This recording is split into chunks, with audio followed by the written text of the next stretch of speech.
What's happening, people? Family.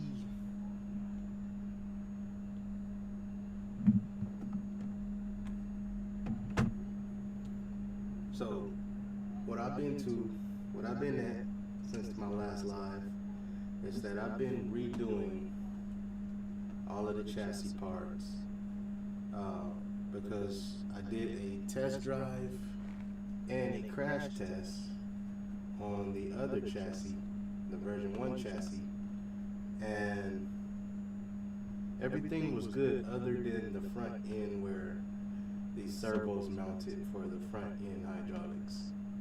So those didn't hold up that well, or that front end. And let me show you.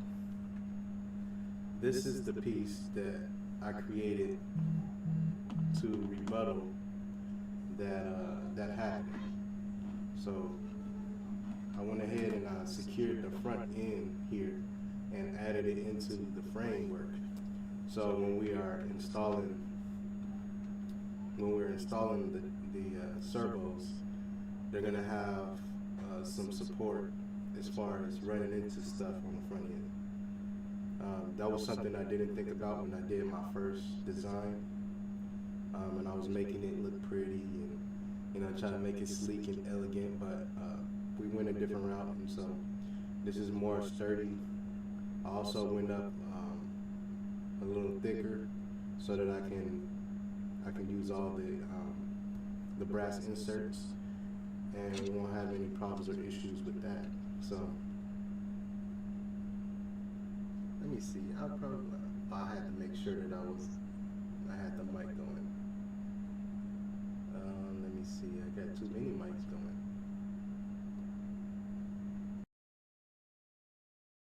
Yep, there we go.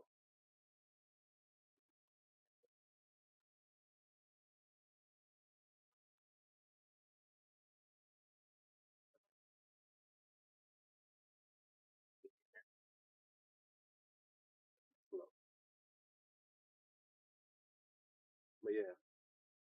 So if you didn't hear any, if shoot, if you didn't hear any of what I said because of the mic issue, what I was describing was that I went into a version 2 of the chassis for this build.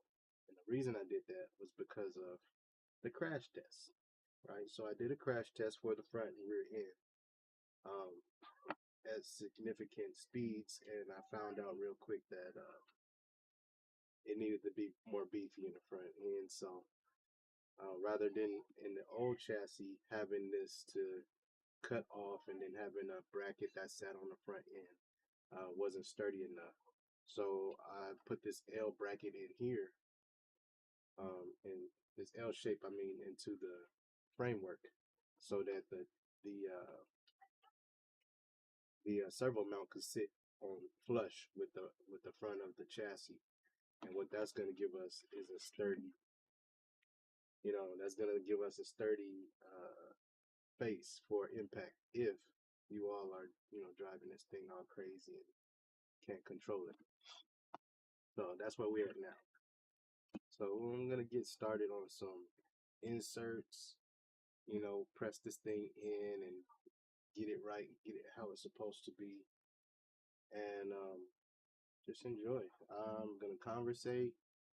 We're gonna keep it rolling, keep it moving, and then if y'all have any questions, man, feel free to jump in the comments. I'll be checking it periodically.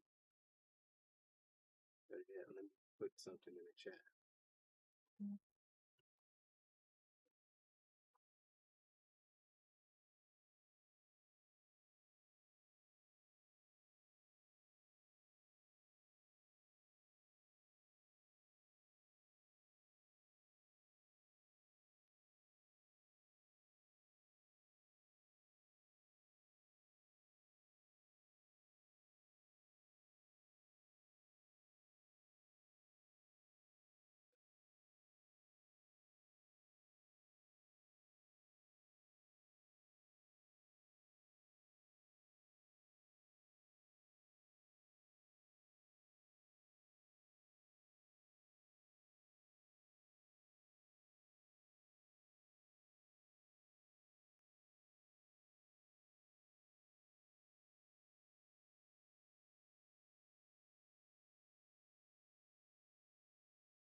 So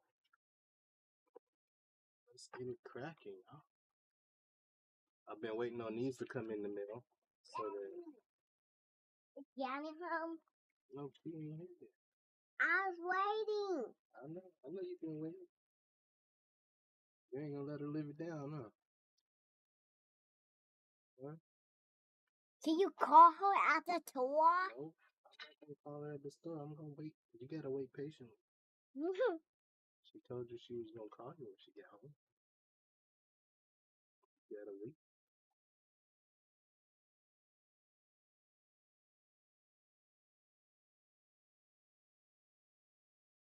This is a little meatier.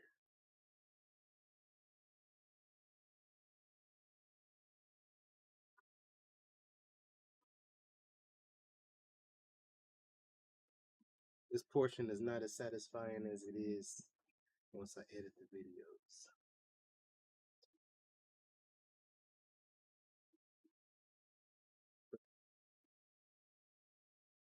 Pressing in at a 45-degree angle so I can feel the direction that it wants to pull, allowing it to do that. Manipulate the pull. Doing these, you kind of got to be like that way. Yeah, just let it do what it's gonna do. Don't force the hole. Let it glide and flow freely. Or else you'll end up stretching the hole. Or if you do your prints right, you'll have like a lip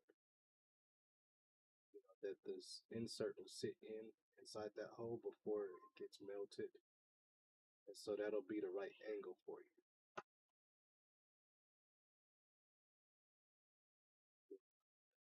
I'll give you an example. So on these inserts, sometimes you got this little lip here. That little lip is supposed to fit inside of your hole. Like that. And then you're supposed to be able to put it on your um, your rig or whatever you have and press down with your heat press. But I'm not doing it that route because it's hard to get the camera angle. So I'm just using it this way so that you all can get a glimpse of what's happening. That's the direction of origin, right? You're supposed to have that, measure your hole from the actual insert. That be the size of the hole.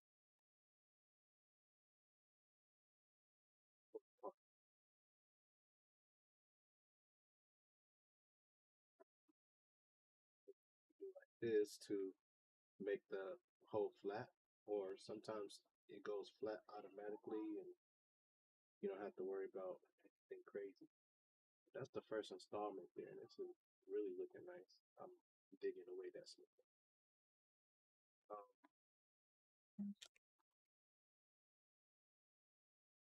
I will be doing a second version, not version, but a second installment of a body because I borrowed the first designs for the Monte Carlo body. So the idea on this go round was to, is for Weld to fabricate our own bodies based off of a real reference. So we're going to get into the CAD work of actually creating our own.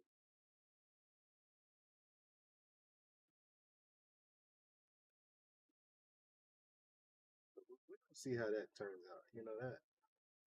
And that's a whole nother challenge in itself. I mean, it's one thing to create like these smaller parts, and have them to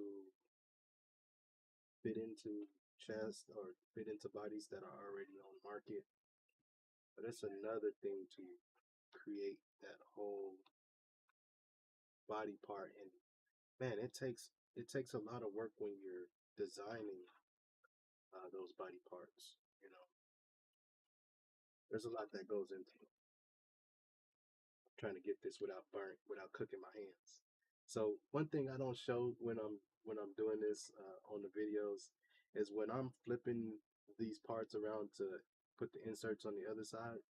These inserts on this side that I'm holding is still hot. You know, you gotta think like 250 degrees, and they still haven't cooled down, like totally cooled down.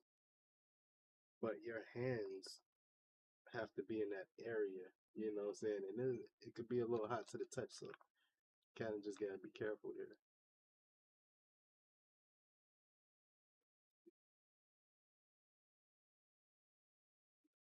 Hot.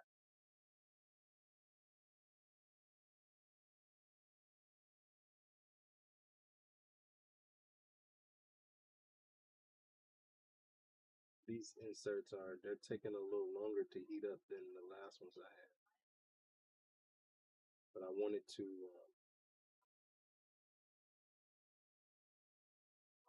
buy a bundle pack of these inserts rather than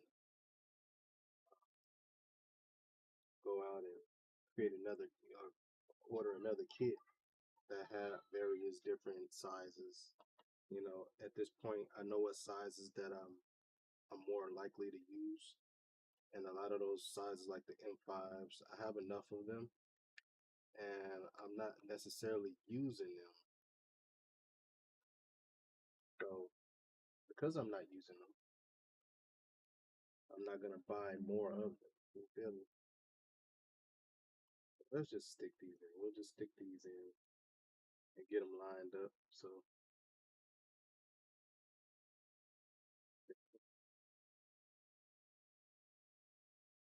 this is just to get them started.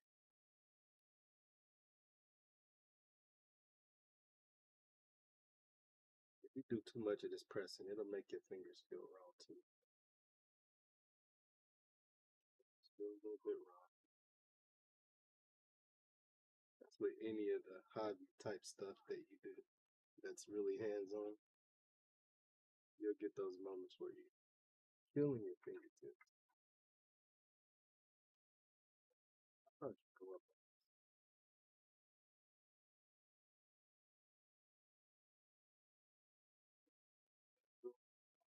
feel in the right angle,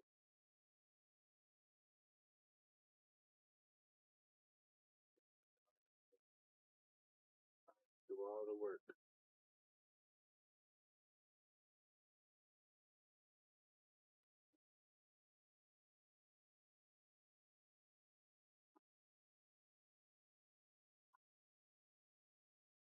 How you know you have too much plastic too in your hole is that you'll have a lot of overspill coming outside of plastic, pushing it insert in. And it's all right to have a little bit of rim, but you know if it's excessive, you kind of want to go back to your design and figure out what you're doing with your holes and make your holes more friendly to accepting these inserts. But not a bad part, not a bad thing to have still anyway. You can always cut those parts, you know, Exacto or uh, you have other types of snippers. You can snip that plastic loose. I really like doing it this way. Get a flush.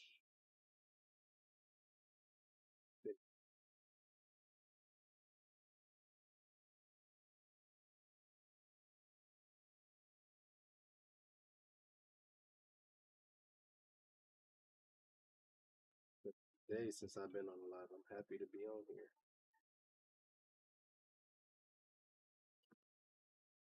Got that set.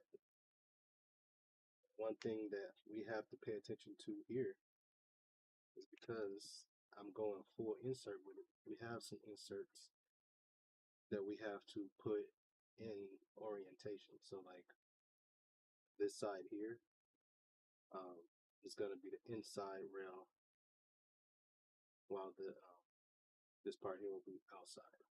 And I have to remember that when I'm doing this side, so I don't make two of them identical to each other. I have to flip it this way so that both inserts go in the same direction. That's just a little something to pay attention to if you're doing this too.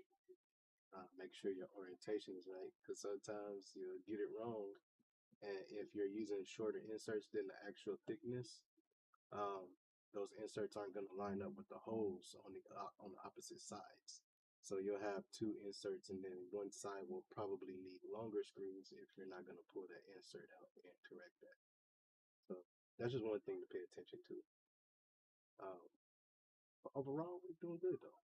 Overall, we're doing good. That's why I went with the longer ones, so that I could secure from any side. You know.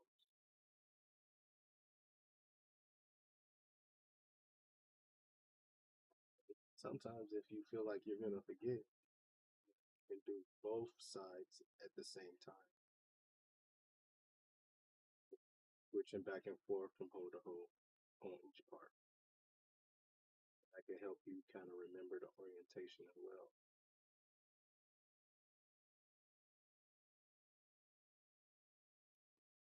Press it down, give me a little flatness going. Amazing. And then because I know this is orientation base, I can go and put this in even though I'm not working on this part.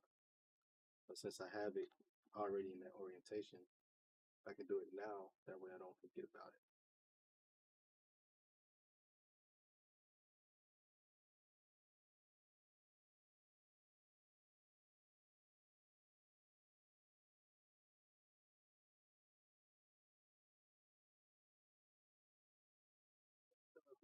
If y'all doing some projects out there, anybody doing some projects out there?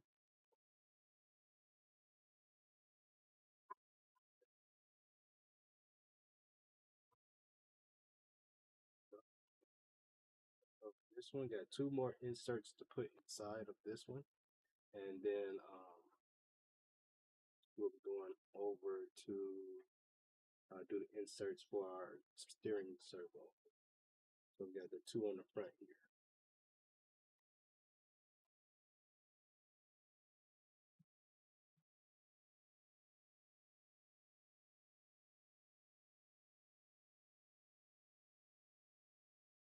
Press these in now because the side will be fingers all the way up in there.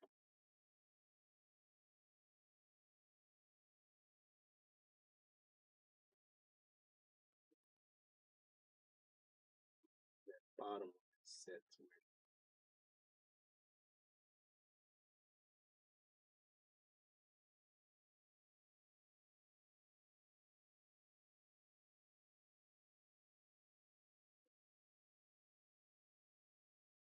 This one, we most definitely want it to be flat. This is where those servo mounts are going to go. So if you're not liking how a hole turns out, like how the insert is sitting, you can always reheat these. Press them flat on the flat surface.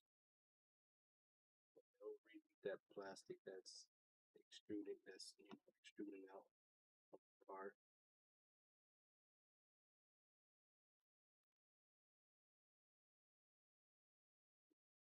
That stop for you.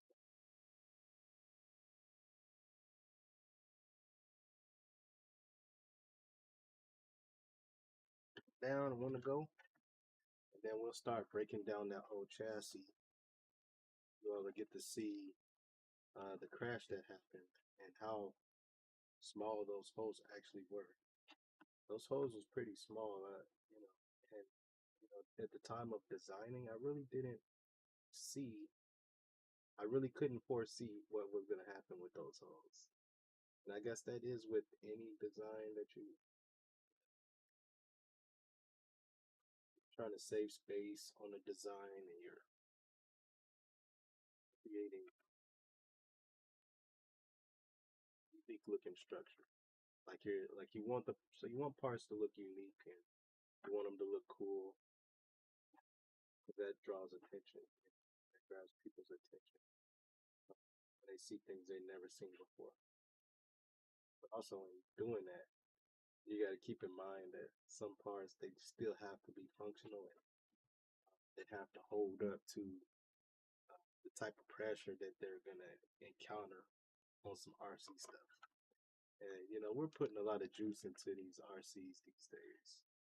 Um, but with that type of torque and speed, like these parts, they have to be robust. And sometimes it's a little difficult to get that robust and have it to be sleek and elegant and slim fit. But we get it done. When we do I do the speed test and the crash test on these like regular cars, just to see what'll happen to them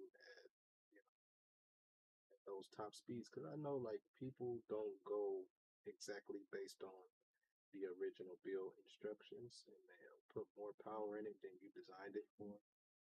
And so this design is kind of based in referencing, whether you follow the design that I've created here, like with what I it's the actual motors that I went with, or you decide to beef it up and go like full head on, step it up to a 11.1 volt or anything like that, and you know, I wanted to be able to take that type of force, that type of power. So that's the reason why I beat this thing out like this. So I mean, from an entry level to if you really want to get behind it and throw this thing down the street, you'll be able to do it without it being a waste. Do print out these parts and put them together. That was one thing that I considered. I know like it's a lot of people out there that want these files already. The goal is to make it to where these files are worth printing. Because if I'm just gonna design a part that's gonna break on you guys, that'll say something about my company. I mean, that'll be a reflection on my name. But if I do it right, which I think I am doing it right, because I'm going through all the testing and I'm not rushing it, but I'm getting it to a place where the non-breakable part, something worth having. Um, you can have it for a long while. It won't just be like a temporary. I took it outside, played with it for 5 minutes, and now it's just a paperweight or a waste of filament. I don't want that to happen to you guys. I've had things that I've printed out, that was just like, oh, it snapped already. Like soon as you get it, you're using it, and then the part breaks, and you're like, man, they put you in a place to have to redesign a good idea. But a good idea has to be fully functional. That's what I want to bring you guys. A fully functional part that's worth having.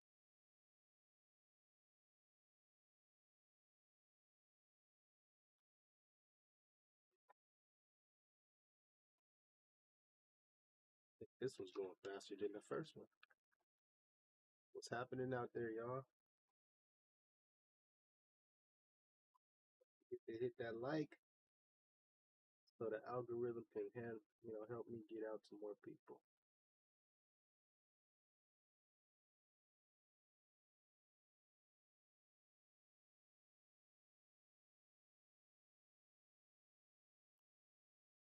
Inserts, but without the bacon though. The bacon will come later. I wish I had a mic all the way up on this thing, like super close, because you can hear the crackle in real life. with the type of mic that I have.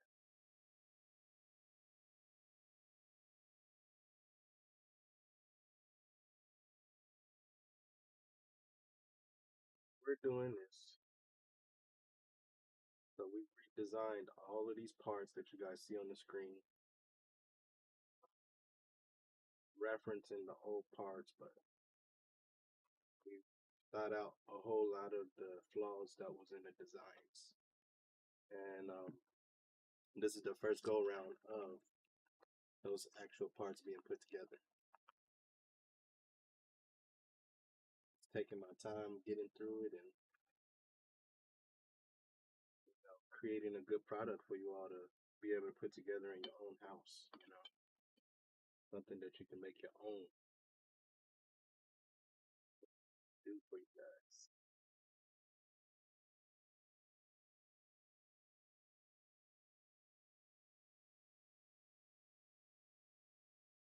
$500 RC just turned into like a $30 ordeal that's gonna work and that's gonna be functional.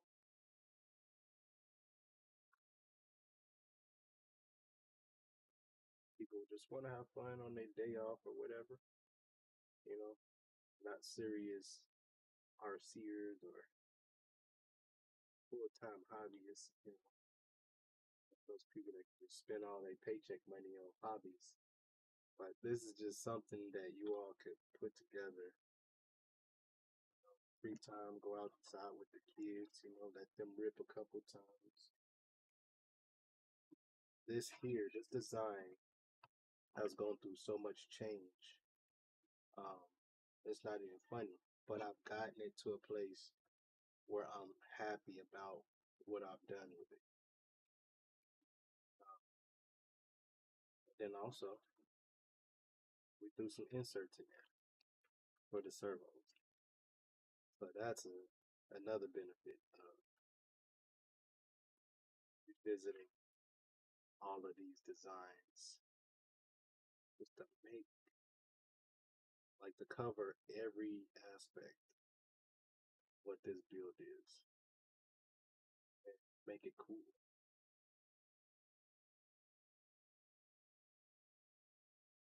Make it to where we don't even have to really think about what we're doing when it comes to building.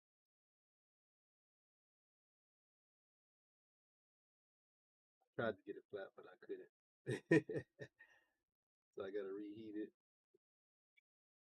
get the edge of the table. That's it, man. That's what I was talking about earlier.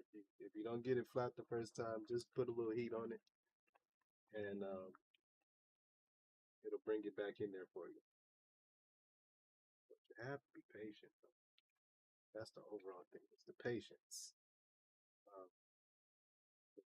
either you have your iron up too high, and you can smell the plastic, and everybody in the house can smell the plastic.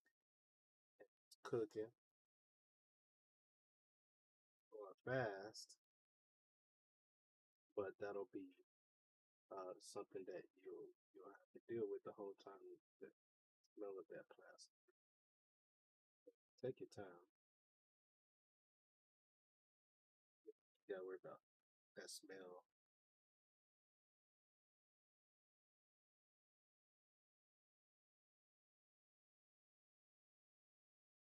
More here, then we can start busting down the old one and receiving the new stuff.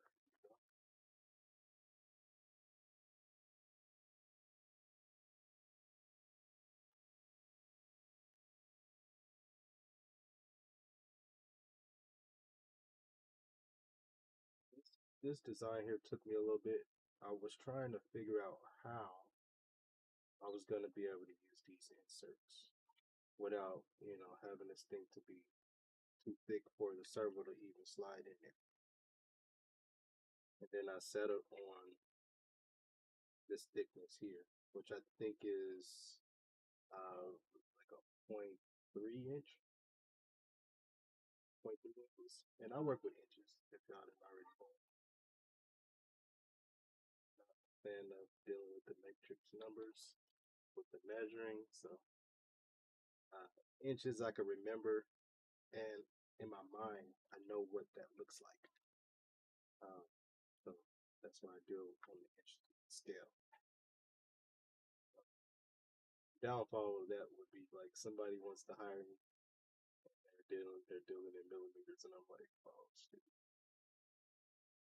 Go back to what I learned in school and bring out the millimeter scales and stuff like that, the centimeters. I wasn't a fan of it in school though. I was not a fan of it. I don't know, it just always struck me differently. All right, so the first thing was putting in the so what I did with this design, I'll just tell you what I did with it first.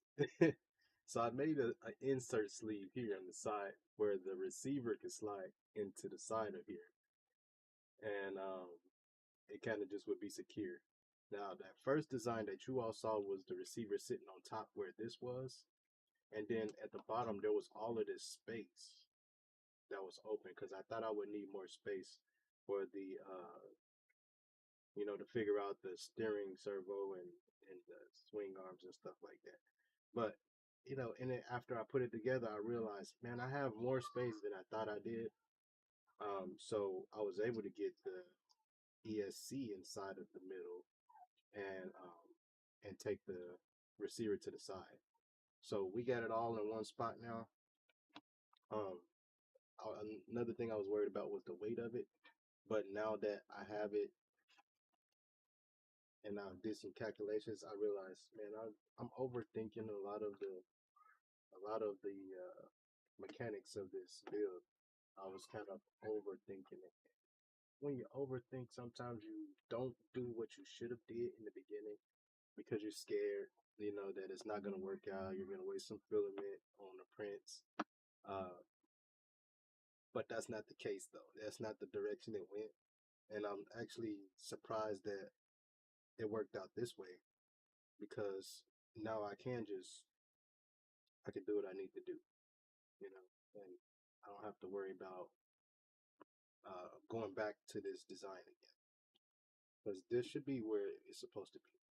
But one thing that I did do that was a little chancy and you know hopefully it worked out though. Hopefully it worked out, and I haven't tested it yet. But I enclosed the top side of this, right? So I enclosed this, but inside of here we have to get a bearing inside of there um for the other swing arm of the servo horn, right? So it has to go down in the slot, and it's got to turn and seat down in there at the perfect angle.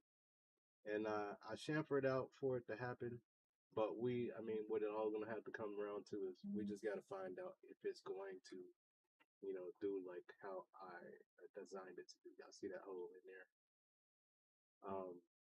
Because it's got to be the perfect angle in order to get it in there. That was something I was considering when I was designing it, how easy this would be for you all that's going to be printing this to do it. But also, I have another option of It's Yanni home. making that flat. It's Yanni home. She's not home yet. Ah. She's just not home yet. She haven't called me yet, so I figure she's not home yet because she hasn't called. So we just have to wait for her to call. You all right with that? Can I? Plus, the other two Dad, kids ain't here she yet. picked me up outside, and when she comes. Yeah. Oh, can she pick you up when she comes? Or Yeah. can I pick you up? You. You want me to take you over there? And you open the door, and I go outside, and I'll wait for her. Okay. We can do that. We most definitely could do that, Can you take me right now? I can't take you right now, baby girl. We gotta wait on her call, right? That's what we're waiting for. We have to wait for her to call before we can leave.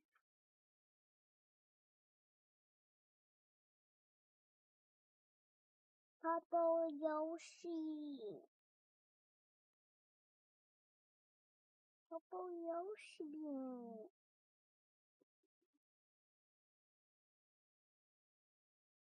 Papa All right. Yoshi. All right. So let's get back to it.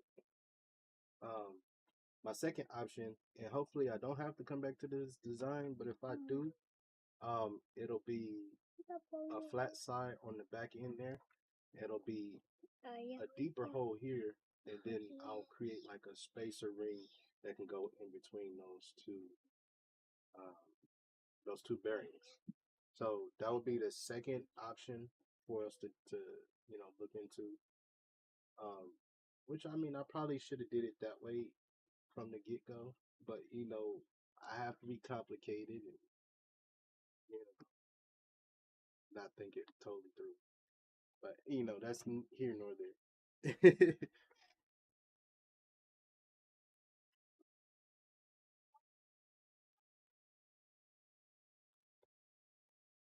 Where is it at? The one you had back here, is that clean, right? I have put it over there so it can get clean. No, but what, is it like clean or Yeah, it was really clean. dirty? I was just using it to sit on. All right, so this right here, that we get this in here.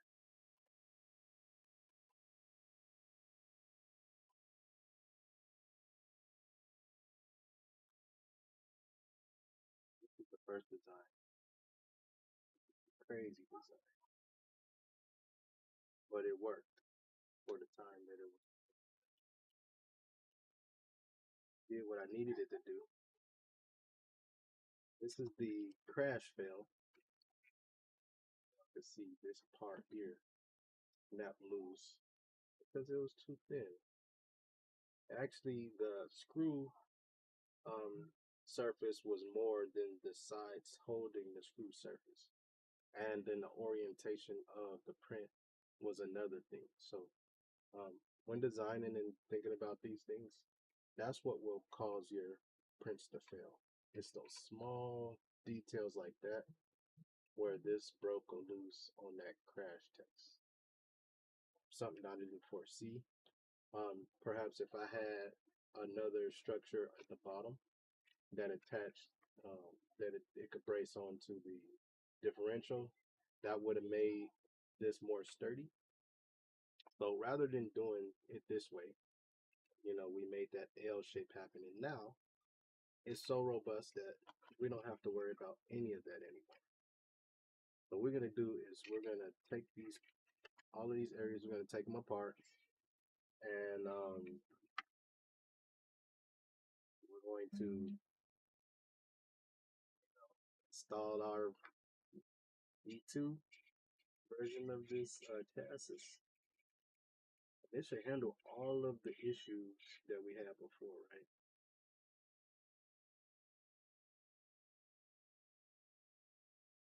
I could have took this off while I was off camera, but I really wanted to experience this with y'all. I want y'all to get in on a little bit of this too. I want you all to see how much work actually goes into creating these things. Sometimes, and I mean, sometimes the designing process is easy, and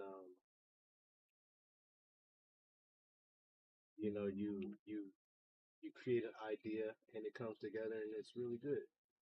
Other times, you'll have a good idea, but it just won't be the right orientation. And it's fine if it's not the right orientation, as long as you are able to identify, as long as you can identify what that problem is, and you can fix it, right? You can go back to your design, you can go back into your CAD software, and you can make those adjustments to make it better. So this whole thing that you all see in the CAD, I touched every bit of this chassis when I went back in here, I touched everything that you all see. I redesigned it to be more to go and fit on this frame, because this frame is thicker than it was originally. We're now at 0.4 thickness, um, so that those screws and inserts could sit in there and be, sturdy. And all of the tops have um, have those areas where you can place the screw, and the screw will set in on the surface and not be sitting out on the top surface like how that screw is just sitting out there. Now everything's gonna be inset. Got a nice little offset to it, so they can seat down in there. This also helps the body of this build to sit more flat onto the chassis. So it gives us a little more flavor. What's up, Lay? What's happening with you? What's going on? What's going on with you? Dad, can I glue it? Can you screw it? Yeah. The next time. Why? That's what you do the next time. No. Let me do it.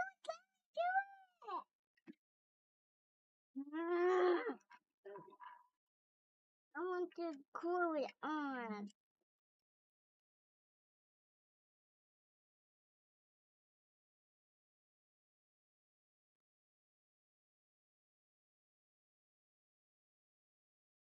And also,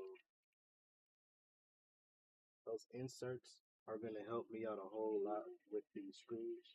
Some of the screws were a little too long and shouldn't have been as long as they were. But with the original design being designed for just screw going through the plastic, we needed more teeth to bite into the plastic. Let me glue it. No, let me glue it, Dad. Dad, But now that we have the inserts, Dad, let me glue screws it. don't have to be that long.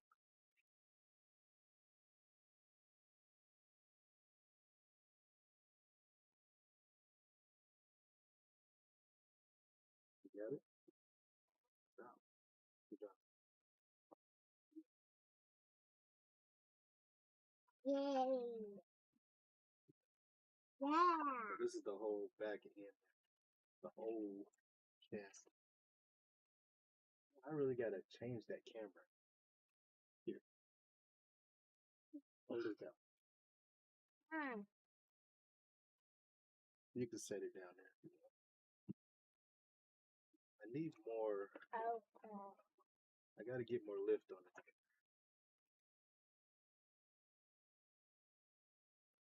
So this area here is where those bearings are.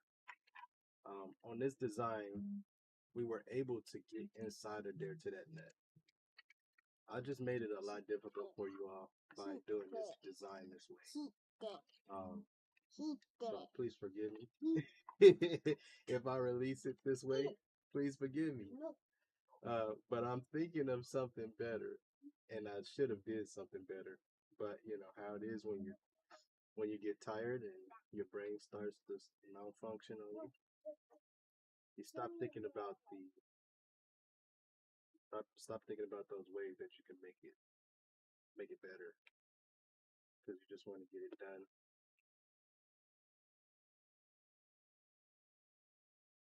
Stop thinking in an innovative way once you're tired. I mean, I guess that's with anybody, right? Start getting tired. Let's see. Take all of this loose, a good majority of it. The idea is to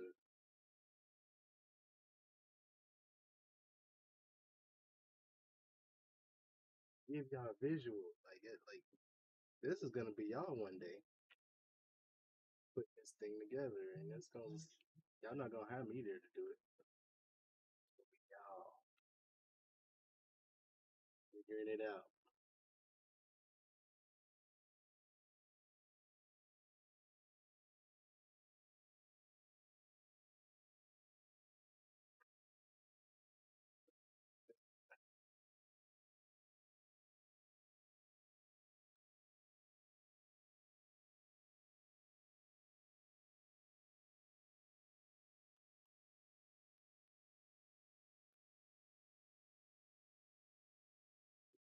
5s.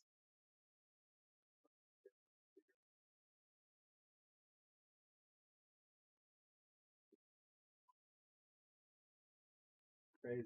It's the only M5 on the bill. 5. Perhaps I can do something.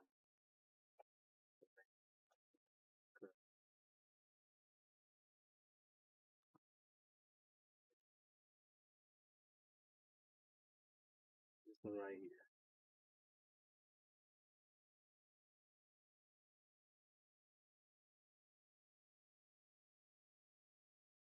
It took me a little wiggle to get it in there in the first place on this one. So now we're gonna do it again,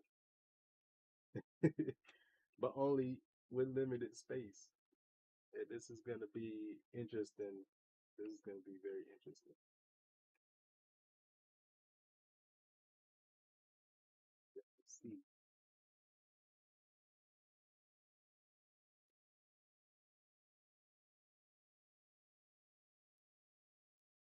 Actually, that wasn't bad. That wasn't bad at all. I thought that thing was gonna take a little more, but as you all can see, where I went with this design, right?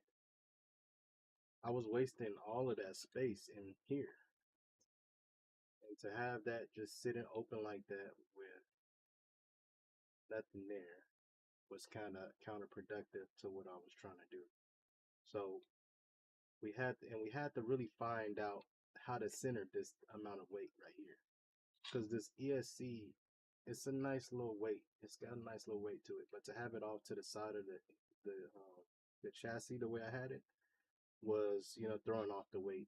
And so this makes it a whole lot more even and balanced. Um, and then I was able to cut back on some areas like here where I'm just wasting filament because it's not functional to anything other than maybe adding a little more structure, but that structure was not necessary, you know. So those were some things that we changed about this. So we saved on a little bit of filament, and then we saved some space. So now we are moving forward. We going up. We going up and up. So we got that out the way. We also have this whole thing here.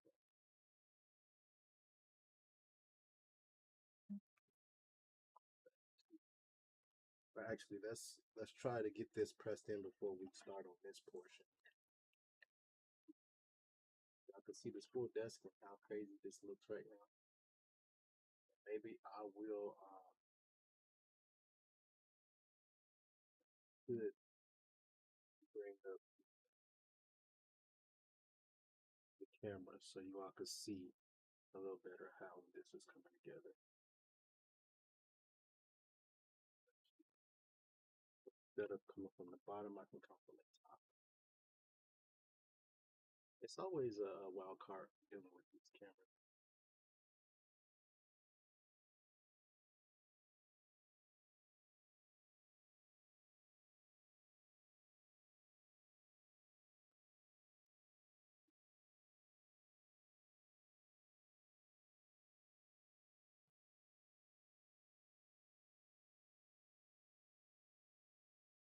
I think this is gonna work, guys.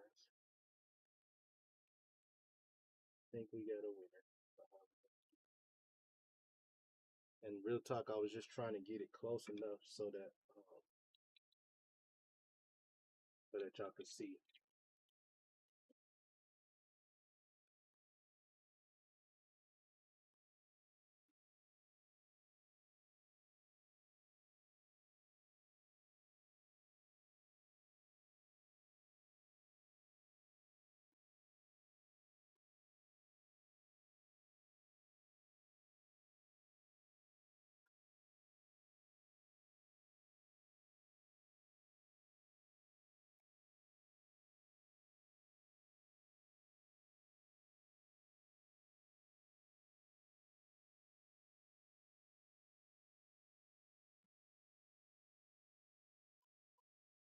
All right.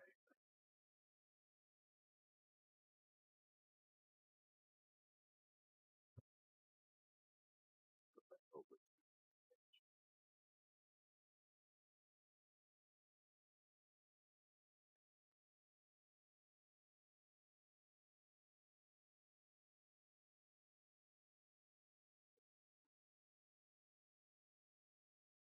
I want.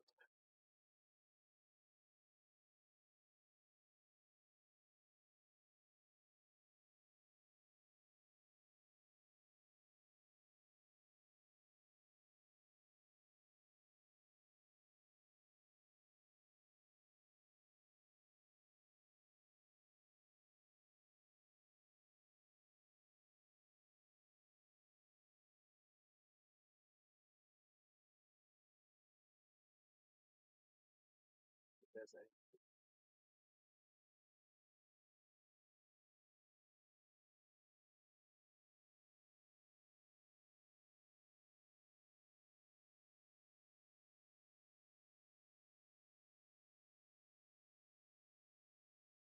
Yeah, that portion there. And also let's get the. Got to get that picture back for the CAD software. For 60. Let's see what we're working on still. That's just a reminder up there of what we're working on, what we'll be putting together today. Minus the wheels and stuff, or plus the wheels, because I didn't put the wheels on the cab portion. I didn't feel like that was necessary.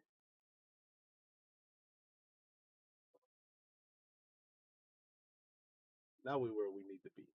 All right, so we have to get those bearings inside of this thing, and hopefully it press in there nicely, and I'm not fighting. Because I don't like to fight. I don't like the idea of having to struggle with anything I'm doing. I want it to come easy. I want it to be smooth. So while I'm doing this, I had that in mind. But also, my brain was getting a little tired, and I did something like this. You know, and it seemed like a cool thing to do inside of the CAD software. But once I printed it out and I saw how thin this groove was inside of here, like it became a reality that maybe I could have designed it a little better. Like maybe I could have just thought a little bit longer on it. And but let's throw it in there and see if it slides into place. And hopefully it slides into place. Cross y'all fingers out there. It's gonna slide into place. I can feel it. I can feel it. Oh, it's sliding into place. Oh my god. Sliding in.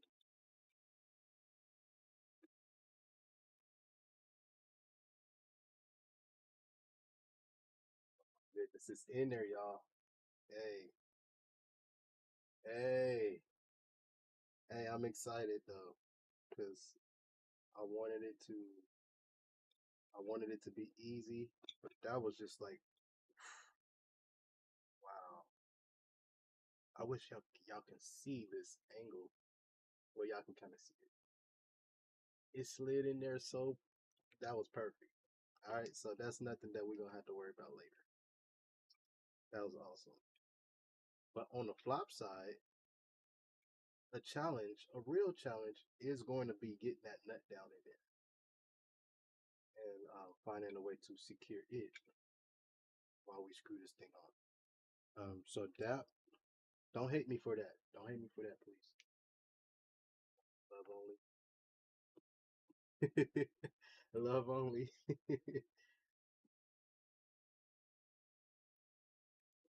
Screw it's over here.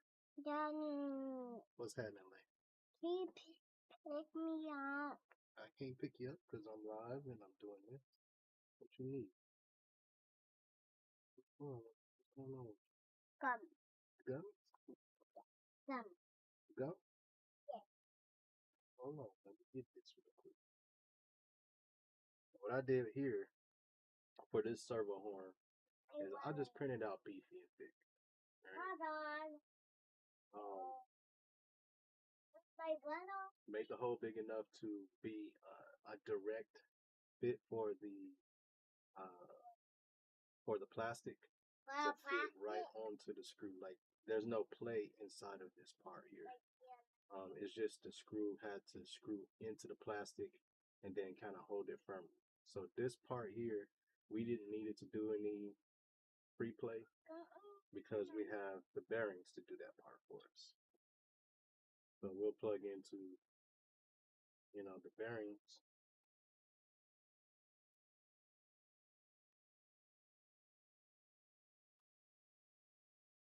I think that hole that I have in between, I think it did the same thing. So what I think I might do,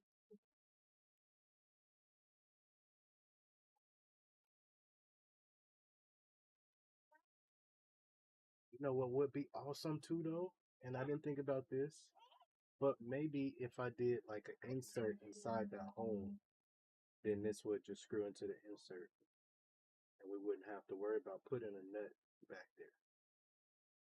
That could be for another time though, y'all. See how my brain be thinking? Like it's like so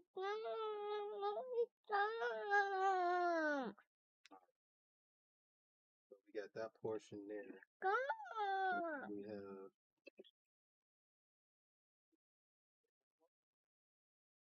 hold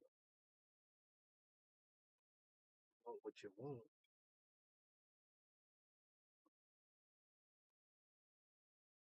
Actually, I could have went longer with the screw. Have it in the hole.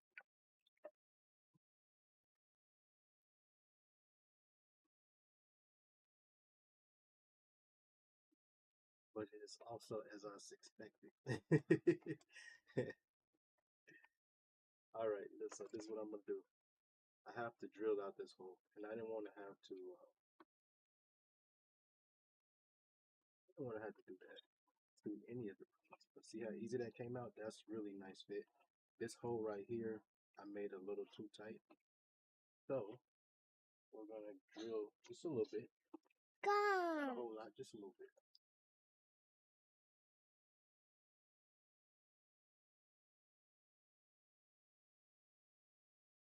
So for the next print,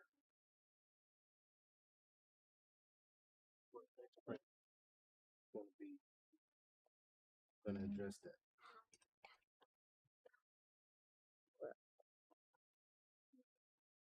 This is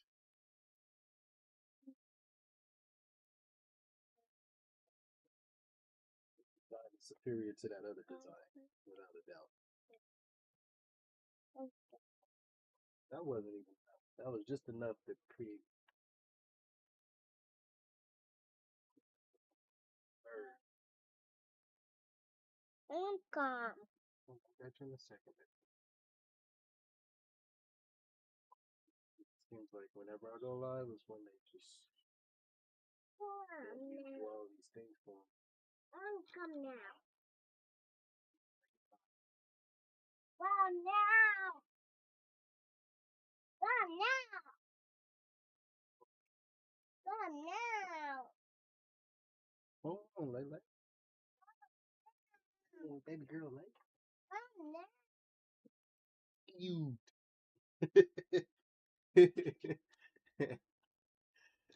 All right, so now we got that hole where it needs to be. Yeah, that's where it needs to be.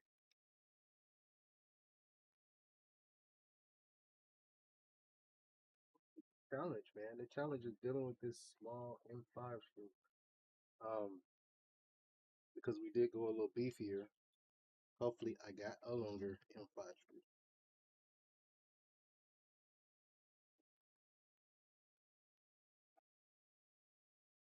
Hopefully, I got a longer one, y'all. Hopefully. Wish me luck.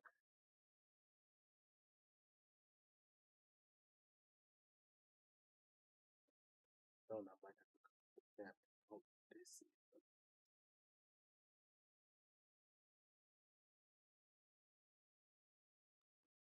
Okay. So, I mean, what I can do though, is that I can go ahead and drill that hole out and put an insert in there already. Right? Go ahead and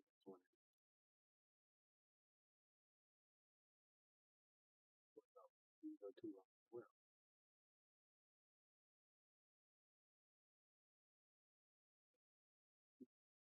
Come now. And I'm not really trying to bring out the Come now. lady, please.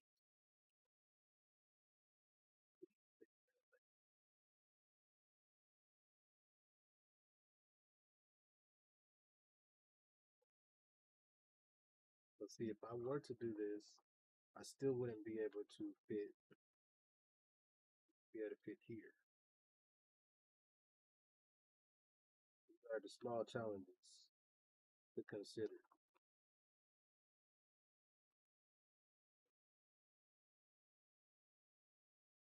Order all of the parts, but forget about certain things. Now, I went with the M5 for the point of being able to use these bearings, right? There aren't any bearings that I know of that could fit this per se. But perhaps there are sleeves that I could use to where I can use M4 screws instead of the M5 screw. And so I'm thinking about that. You feel me? Like it's gotta be reasonable. And while I could print something out like really fast for that, to be like a sleeve or whatever, I really want something that's going to maintain its like stability. Like it's gotta be sturdy. Like it can't be something that's going to squish over time. It's gotta be like a brass sleeve or something. Give me an idea. So I have these. These are from creating buttons and shoestring holes. Here would work probably okay with for fit inside of here. This is where innovation meets its finest, right? Because this does fit in here. All right. Let me see what I could do. I'm trying to work my magic for y'all because now we live with it. You know what I'm saying? Look at it in 4 screw now. Because all we need is just a little bit of length. It don't have to be much. We just probably only need a 1/4 inch more.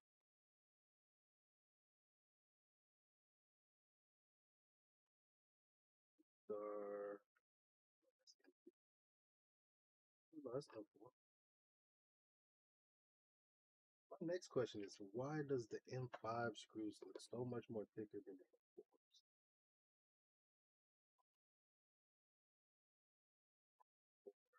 This is the same length as that one that we're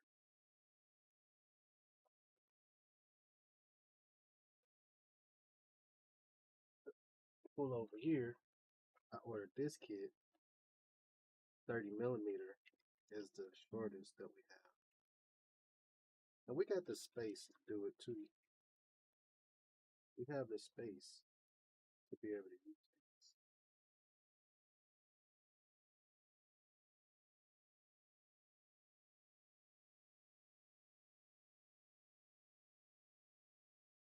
Can't be right. That can't be right. My thing is like with the size of these in my brain, it's like these screws are supposed to be thicker than this. They seem like they're supposed to be thicker. But that thickness is different. It is different. But it just appears like it's not. It appears that way until you actually get up on the actual M3 screen. And all of a sudden it's good. All right. I got gum. So I think we figured it out. This is the distance and the difference of what's gonna happen here. I got with these two. I got gum from mommy. Oh, appreciate it. Good. We're not turning up now. Good now, y'all. She got her gun.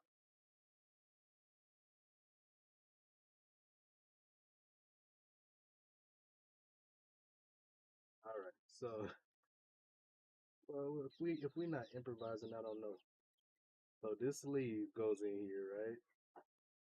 And then this goes into there. I would have never thought that I would have been going this direction with it, but that's unique, right?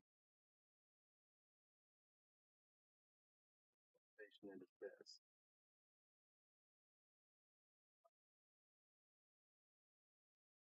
Things you encounter, right? All right, so we know this fits. Just gotta shimmy it down in there and let it fall into place. Cool.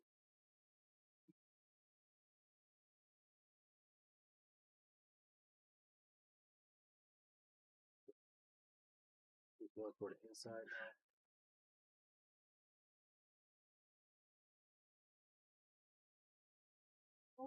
Pliers.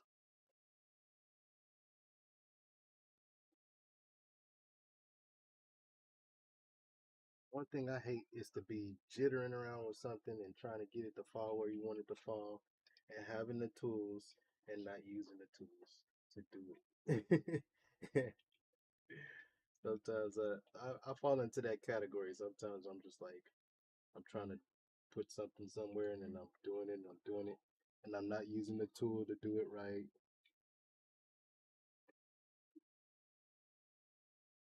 So then this goes in there. Down in that hole.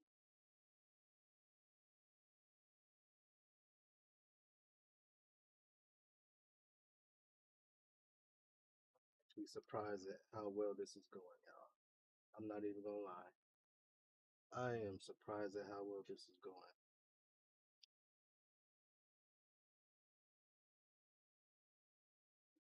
Y'all only knew how many setbacks I dealt with in this build. How many things that I have to change in mid, you know. But I'm full sended on this because I don't do this full time, you know. So it's like whenever I can, I'm at this.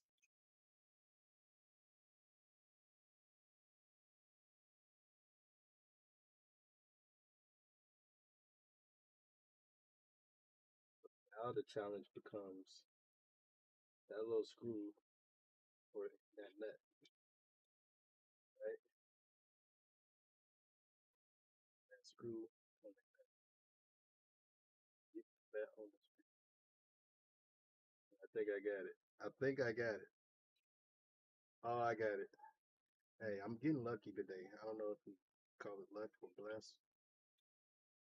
It's happening to me today. A lot of it. But I mean,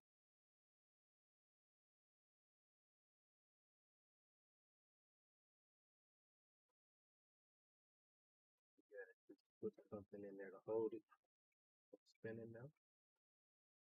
Like I say, I got the tools already and I just ain't using it. So I'm feeling a little contradictory.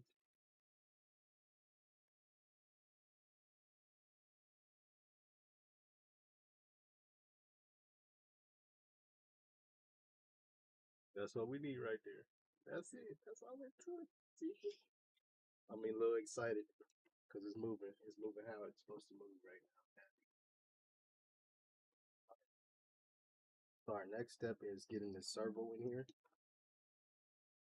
There's this one here, which is attached to a whole bunch of stuff too still. Goal. And the goal is to take all of this stuff unloose, make it as neat as I can get it, and make it make sense to y'all while I'm doing it to where it's interesting.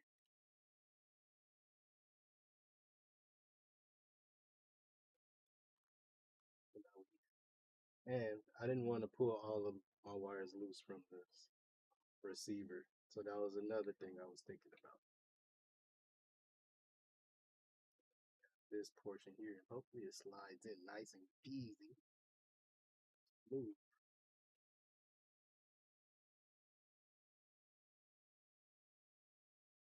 Fit. Got our inserts in there. Perfect lineup. It's all about having the right measurements all the time. Leaving a little space in between there so that the wire can feed backwards. These are all things that I've thought about coming up to this point. Because earlier designs is like this lip sitting flush on there, and then having this wire come across the top of the chassis and sitting in between, or being at risk of getting smashed between the chassis and the body of the car. So I mean, like, just thinking of small stuff like this has played out a great deal in this build.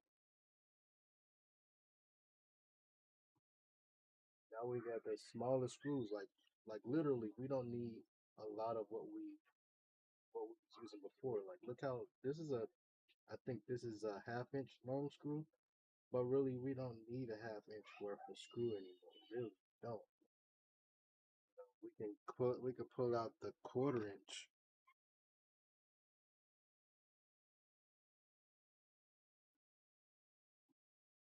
See, we could pull out the shortest screws to to assemble this thing. That's the beauty of certs. Like this size here. These are M8, okay, lengthwise.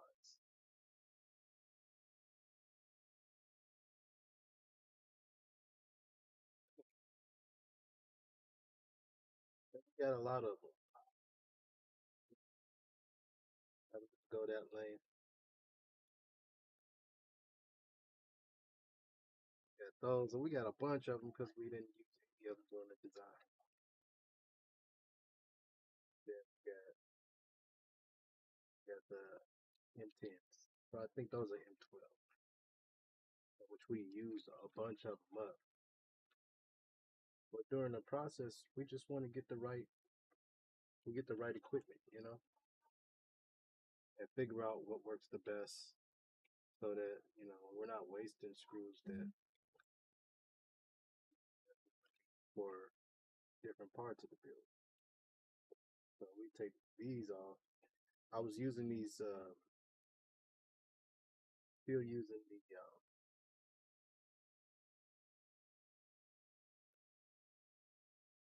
I forgot what these are called, the washers, so that the screw doesn't eat the plastic.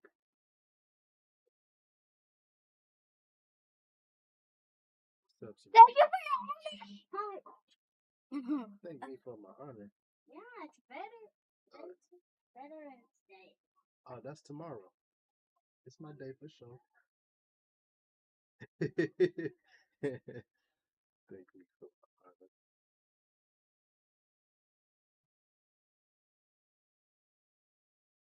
All right, so now we got some new hardware that we putting in.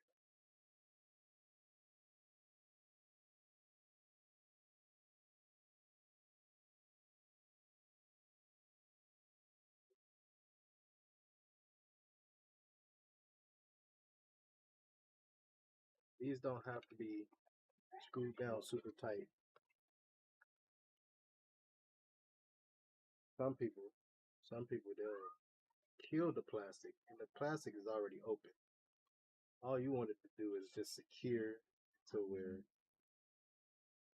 it's not going to slide around. That's all we need to do.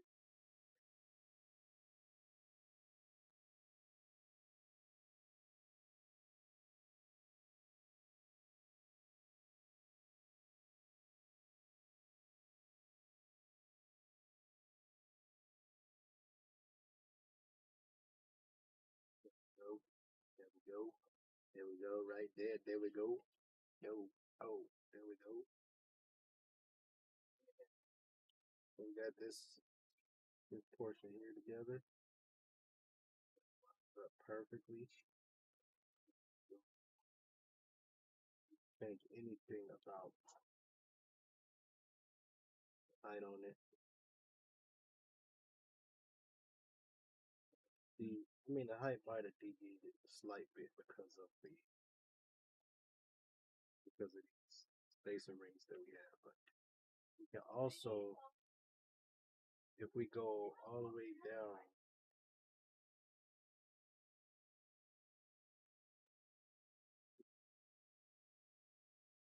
I'm gonna tighten this up a little bit, just a little.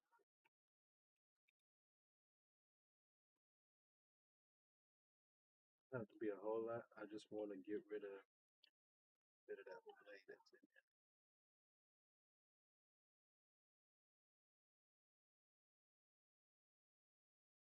So one thing to consider is using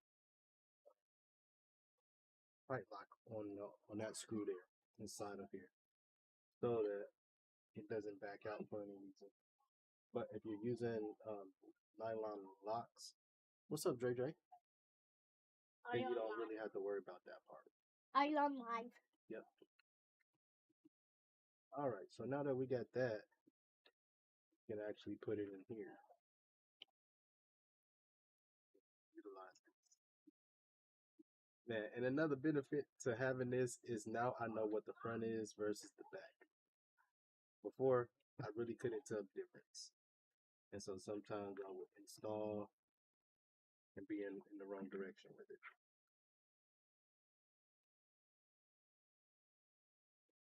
Here.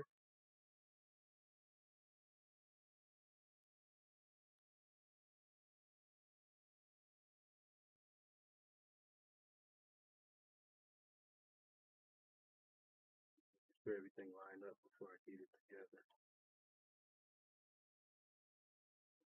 Not like overdoing some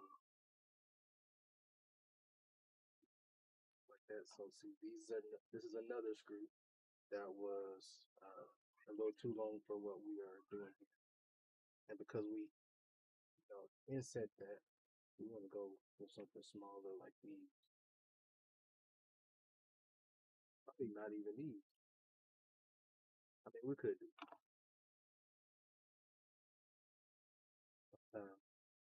The simplest thing is just to not overthink.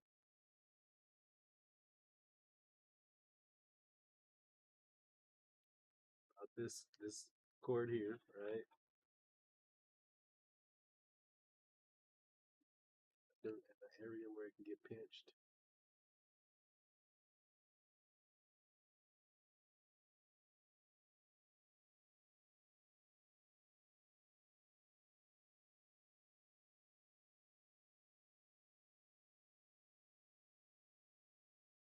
.3, turn it up to a 5.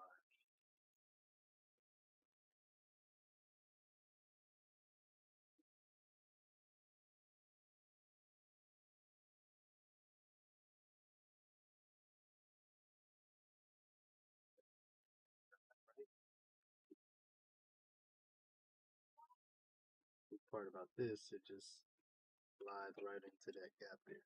Dad, can you pick me up? Whoop. Now this. I'll pick you up, then what's gonna happen? I can open the door. You're gonna open the door. And wait outside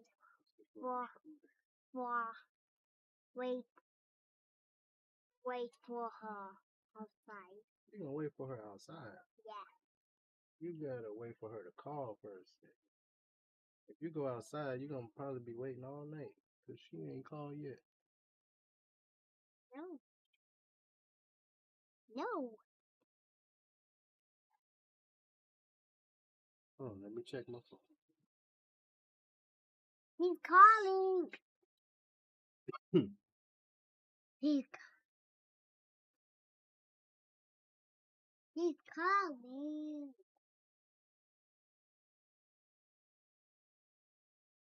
She didn't call you. Not yet. He's calling. All right. But eventually she will call, okay? You just gotta be patient. Don't step on that. Fine. Dad, can I cool it? Dad, can I cool it back? Why? Too late. I already screwed. Mm. I wanted to cool the last one. It's already done. So we had that portion.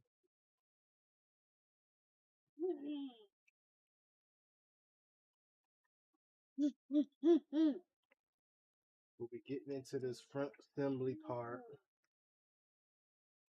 I'll be disconnecting and routing these wires through this channel as well. That is my So this channel not only helped me with making sure this servo is set, but also this one as well.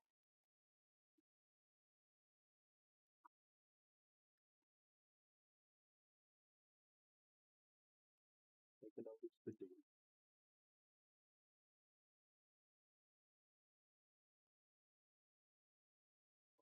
That this broke on the test, on the crash test, and not on y'all build, you know, because that just wouldn't have been good for business for it to have just to break on you all. That where that snap happened, you can see those layers. For a part this skinny, the orientation should have been flat. Like the printout should have been flushed this way to where the layer lines were going this direction. And it wouldn't have broke like this, which would have still been a weak part though, but it just wouldn't have broke when I tested it. It would have broke when you tested it. Okay, so that'd be the difference. And how these things are, how it happens. You know, sometimes the part will be good until it's not good. You know, or it'll break and then there'll be a crack in there somewhere, and then you won't see it, and then you'll be trying to figure out, okay, what's happening with this part. And once you finally do get a hold to it, oh, now, but when y'all get a hold to it, now the crack shows. You know, cracks happen. Those up. The perfectly set hole structure system. Another thing too with those smaller screws, which I don't think that I have any more of ones, right?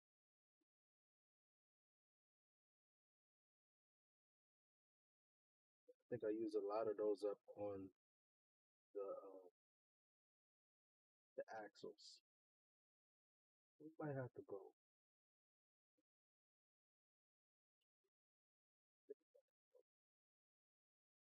So I order more of those. Sometimes I have my iron on. It's dangerous to leave your irons on. So I have all of my screws just sitting out that I've taken out of the box and used them already before.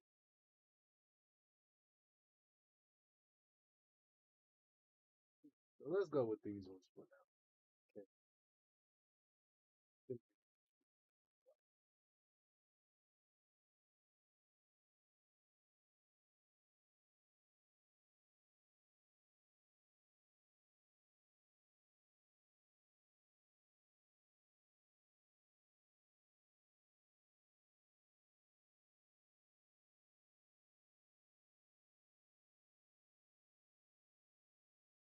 Actually, let me do it.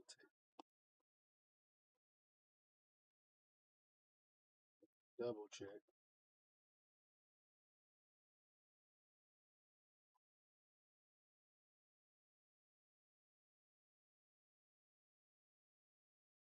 What I set out to do for this build set out to do was to have all of these screws to have the same screw head, so you don't have to keep changing out your tips or changing screwdrivers to get it done. It's not more frustrating than constantly changing the screw head to secure some stuff.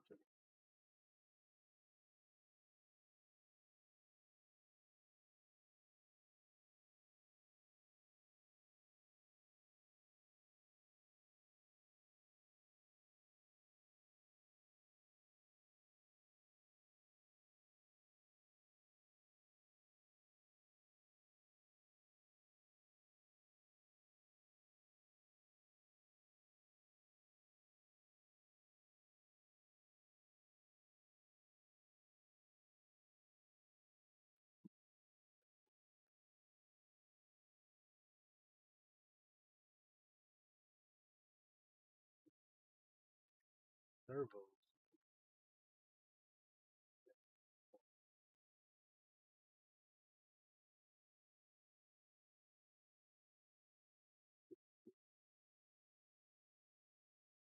4 reading left to right. Remember that for me. 3 and 4 reading left to right, right? Four is the left or the right side, and 3 this side. Let's see. Try not to keep taking these off, but sometimes you can't not do it, especially with this servo mount and how I did this. So it's inevitable. It's happening right now.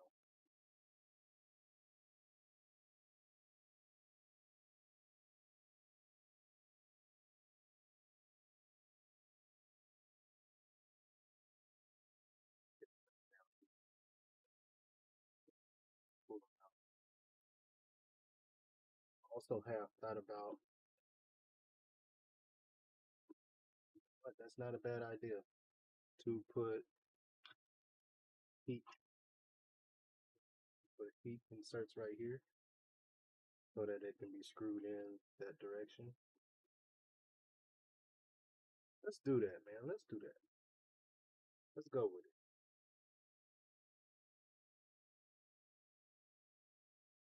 Yeah, let's do that. I'm feeling good about that idea. Turn my thing back on. While we're waiting on it to heat up.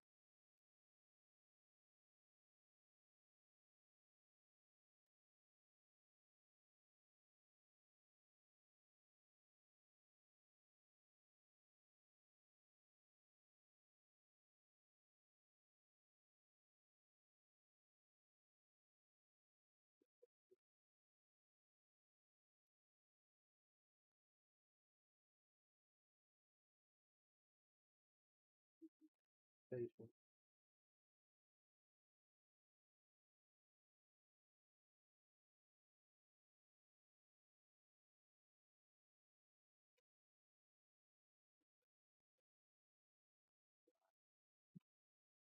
Trying to just keep my mind on how everything is structured and where everything is positioned, so that I don't make a mistake and put a part where it shouldn't go. And then break some stuff when it shouldn't be broken. Inserts here.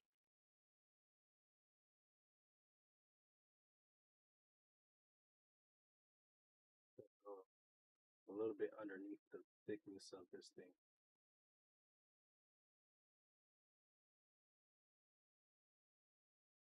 It's gonna be simple.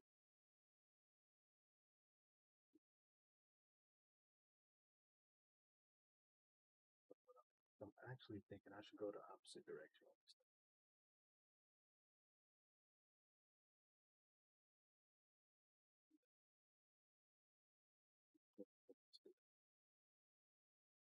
All right, let's pull out forward in.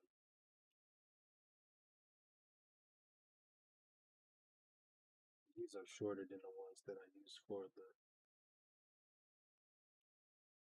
the frame.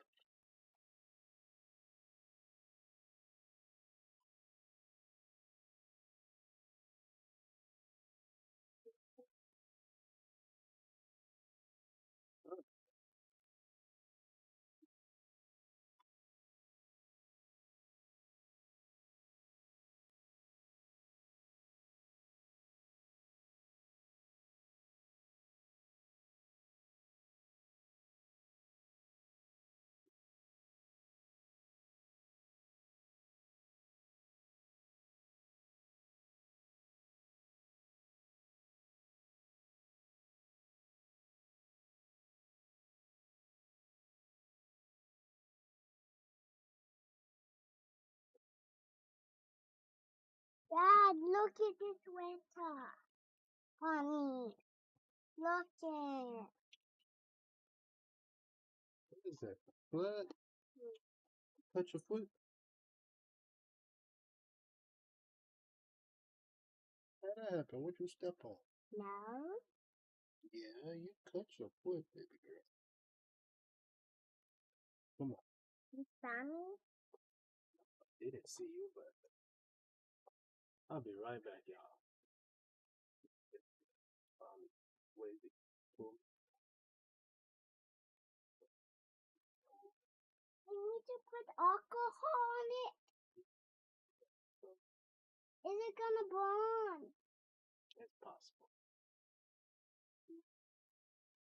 No.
that.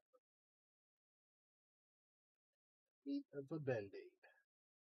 So where I left off at was putting inserts inside of this portion here so I can hold the servos. So that's what we do.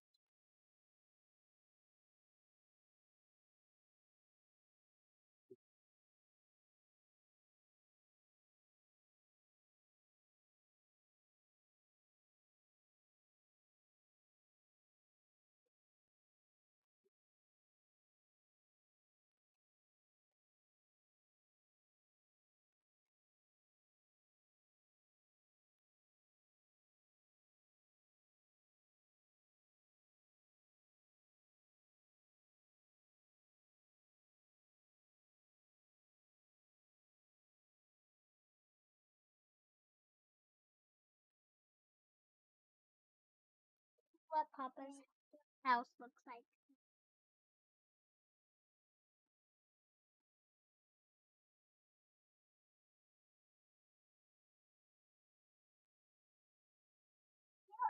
Together nicely. Can I? You know what I did? I needed to bring out 8 of these. That is cool. I brought out 4. That cool? You want to go to the house? He already did.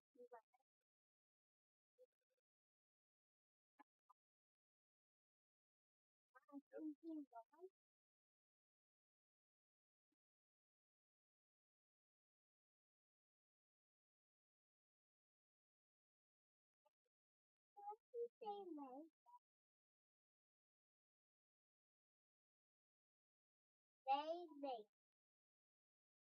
I think I may actually have to reprint this. There can't be. Add some filament to those holes The monkey. for a better grab and a better hold. Keep it going, keep it moving. Since we are already to this point, we might as well keep it going.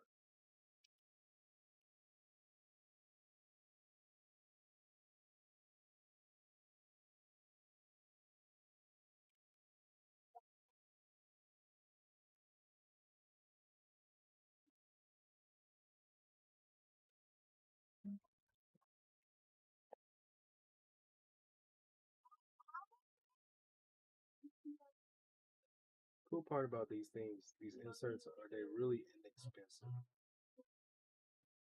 So it doesn't cost much to use these at all, and to have them to secure your parts is a huge benefit. If I was an affiliate or something like that, I can actually get paid for doing so.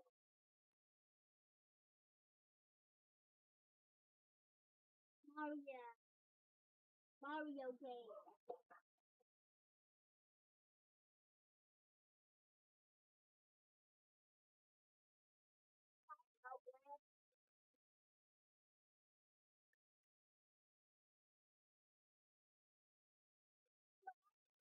Almost there.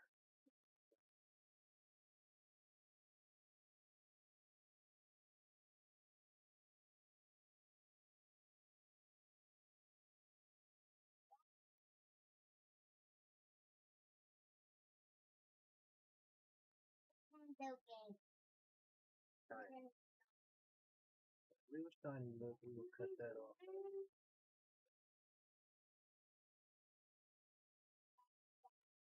Now we're where we can put this on and just unscrew these servos from that angle.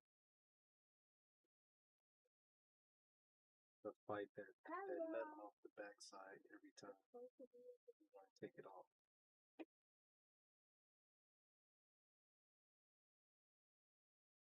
Pick the line up. Again, in another situation where we really don't need the length of these screws anymore.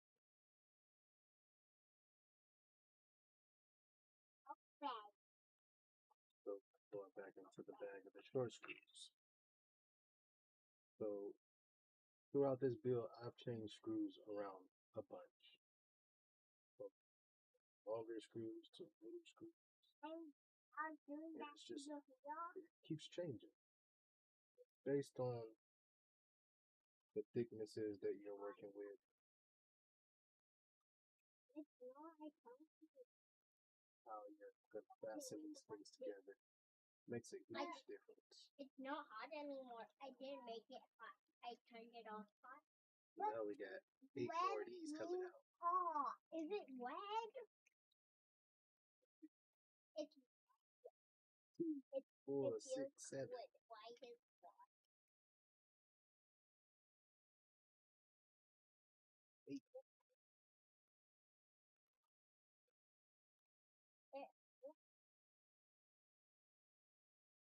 One thing for me to remember too, what actual size all the screws are, so when I get ready to make the instructional, I'll have that list together for how long the screws are. But still use the washers. It's help us a bit, help us a great deal on these servos.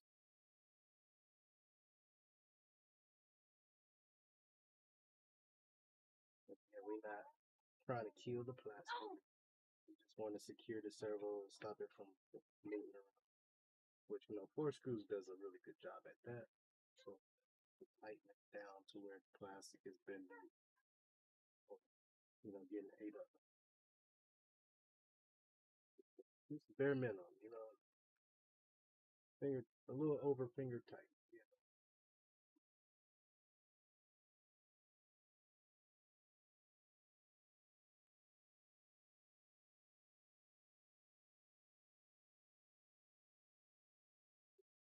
Back.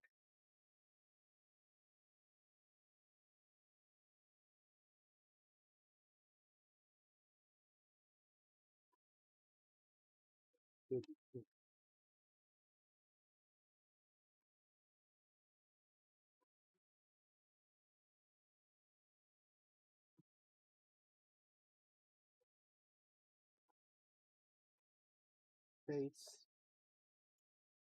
Case comes in and out on a periodic basis.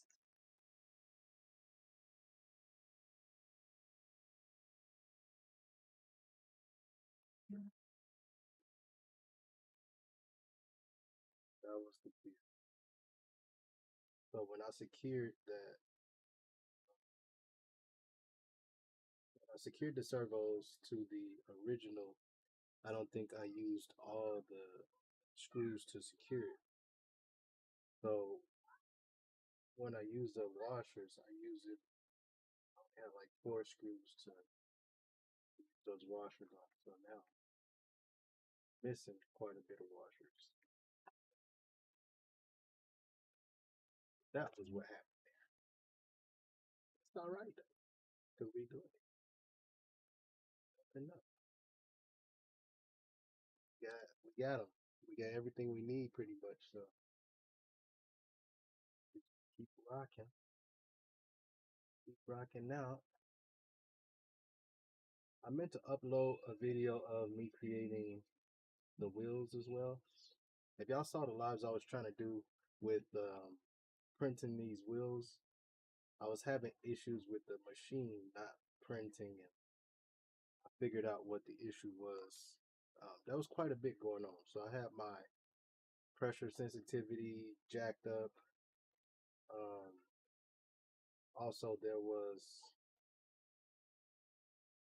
what do you call it? Issue with the software. I mean, I was running into all kind of problems trying to print that TPU, but I finally got them printed, and they came out amazing. They got a nice little tread on them. They came out amazing. Nice little white wall feature, in which I printed the white walls out of PLA, and they snap into that ring. So these can actually pop out. With a certain amount of force, you can actually pop those out. But really cool. You can actually, if you wanted to print them in different colors, you can print that white ring in a red or something like that, or a blue, and you can have it your way. You change it out. But that was a kind of like something that I was thinking about when I was designing them. Yeah, but it just changed as much about it as that we could. Total, custom, how we want it. Like these springs. These springs can you can have any type of springs you want. You don't have to have these in particular. You can go shorter springs. If you go shorter springs, then you can get the body on the chassis a whole lot lower too.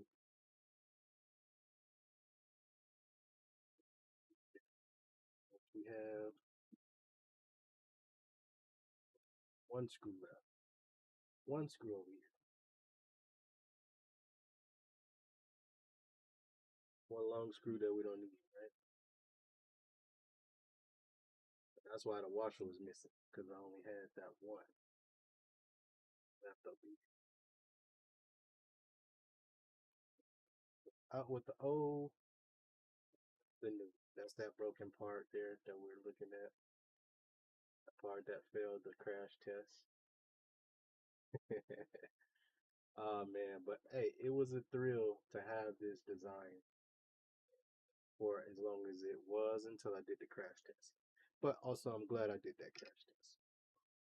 I'm so glad I did the crash test because that crash test got me to this design here, and this design is way more superior to this build than that other one.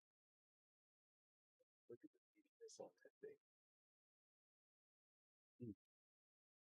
I really put the best foot forward when I designed how this was going to go together. The first time was just me trying to put something together and get a tangible build, something I can put my hands on and physically work with. And this version 2 is more so just me defining how to make it better now, how to make it better, how to make it fit together easier, you know, at least things to remember about how to assemble this, the better it will be. So, and for maintenance as well, the least parts that you have to remove during maintenance. Man, I mean, I didn't want this thing to go together like a foreign car. Because if you work on cars, you know how that could be, right? You know how working on foreign cars can be sometimes. Or even if you had a car like a Chrysler, and no, I mean big ups to Chrysler, but man, y'all got to do better on y'all engineering. You know, they have they have parts that are under parts that are under parts that are under parts, and if you have a simple part that's going to break very often, I strongly believe that it should be the easiest thing to get to and take off. I really believe that with my whole heart. And to have like some of their products be so hard to get to just for a simple part is crazy to me. And so I didn't want to put y'all through that. I didn't want to put y'all through it. I know what it feels like. It kind of feels like you're getting a run around. So this even, yeah, we did really good with this one. I think though we may actually need to go thinner on these, shorter on these screws. Here's a great number. I think these were 30 millimeter. We want to come.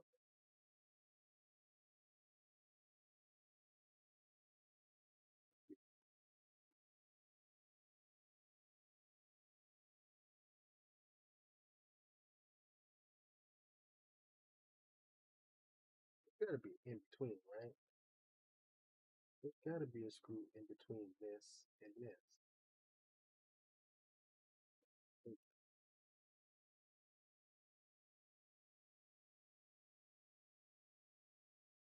That is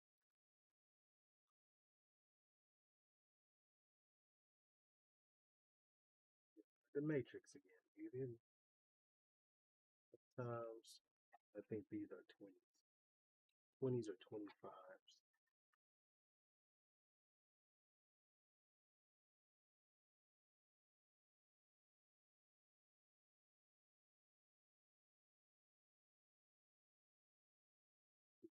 in here.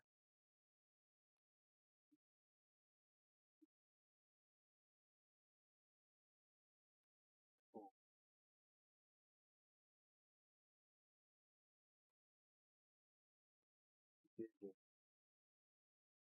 well, these holes are lined up on this thing.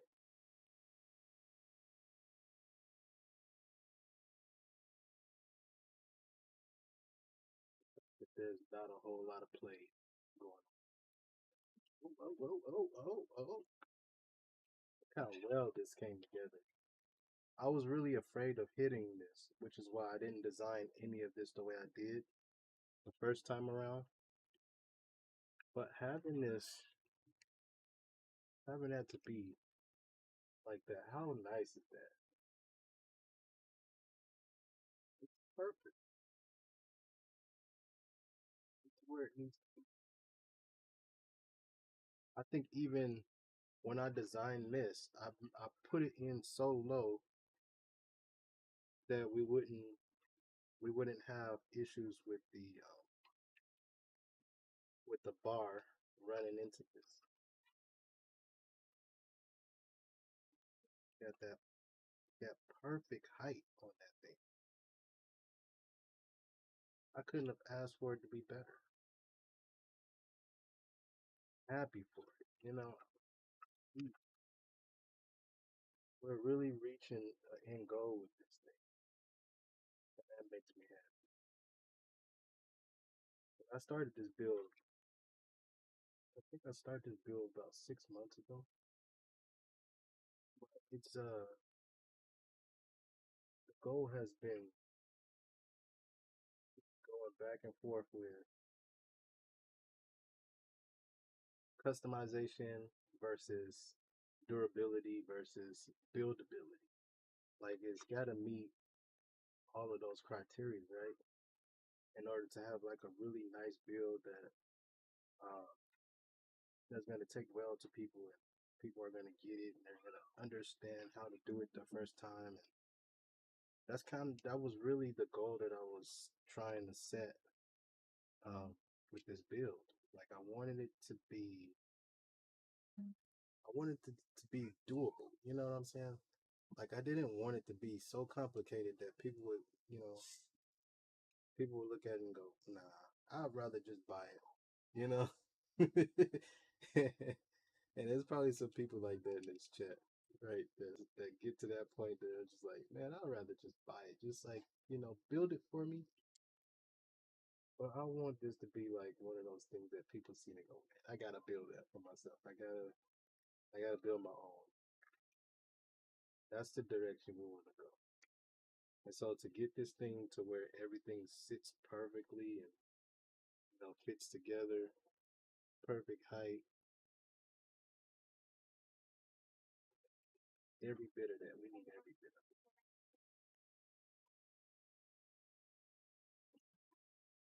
Like you see that, right? I found so in the phone.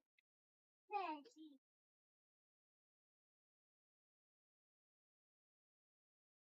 This is another one of those nuts too that eventually maybe I'll do like a knuckle instead of screws going into that plastic.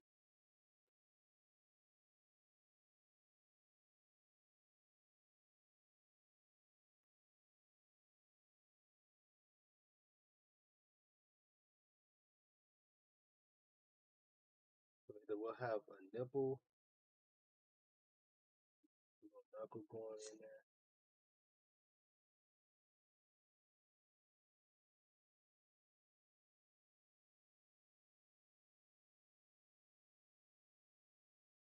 We'll figure it out, right? We'll figure it out together.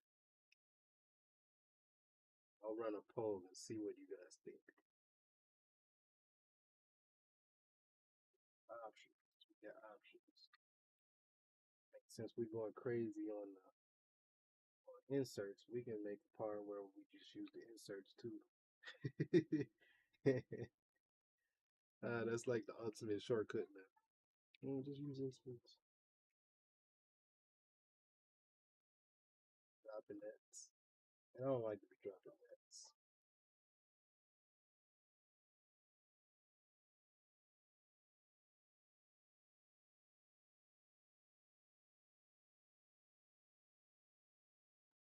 So a little bit.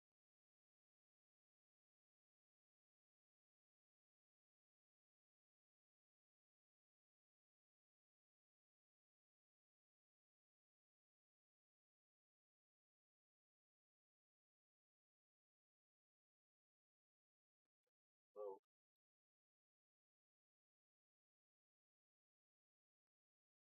we are getting there, guys. We're getting there.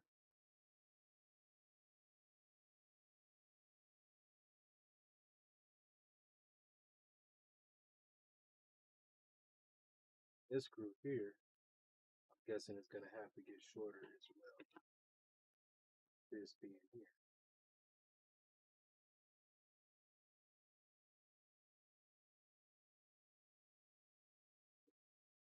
Back to the top. Chassis being like this,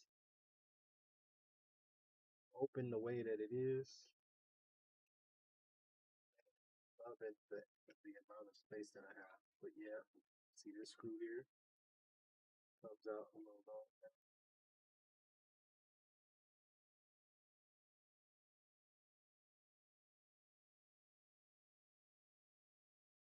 Another thing. Let's go ahead and take him out.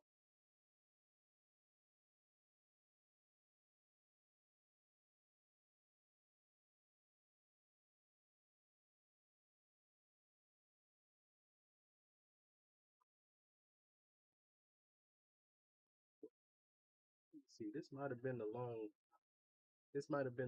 that we were looking for. If there's not sort of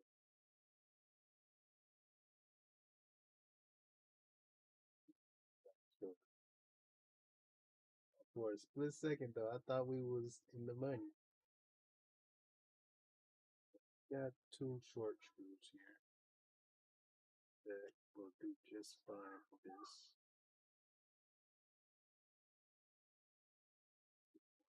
With plastic. So I am using nuts in between these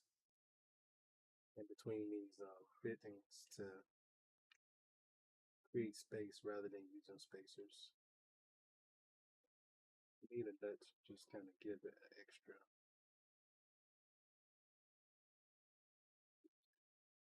securement, but they don't come off.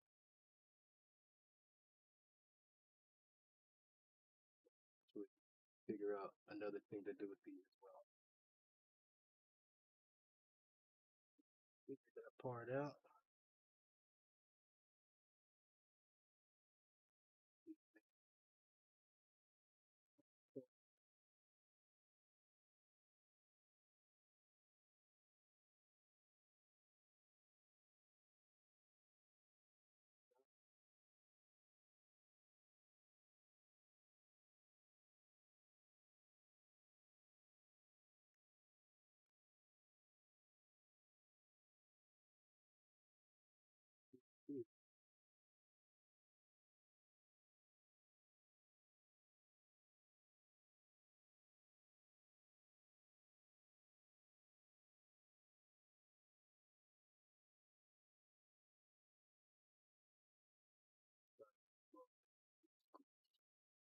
So a lot of that meatiness that we using this thing for was just to protect that front end. This one, since I wanted it, I wanted to keep that rigidness and that stability in the front. I didn't make an inset on these holes to this bracket. And so that's the reason being for that. So you see that this is inconsistent from the holes on the top being inset. I did the inset on the top for the purpose of being able to lay the body down flat. Okay, that was the only purpose for those being that way. Cosmetically, they look nice, but you know, I have enough structure to where these don't have to be the full thickness, like this front end where these servos are. The servos are another beast. When you start dealing with how much force these servos are putting out, you risk the part breaking super easy playing with the switches. So rather than have to deal with that, we just kept that thickness.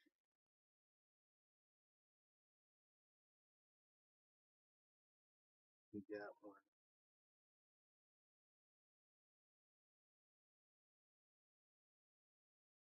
That plastic inside of there bundled up once you get far in.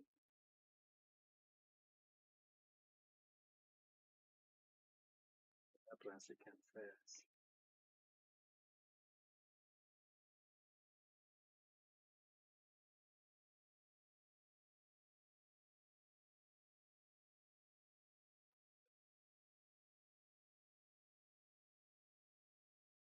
You have an open back, so the plastic will just pop out of there if there's a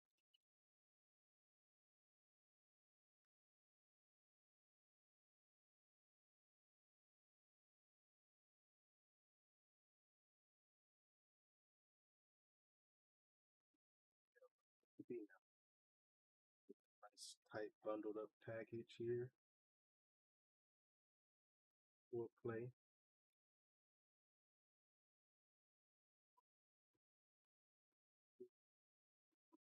It's looking nice. Got our leads there, they should be able to fit nice and smooth.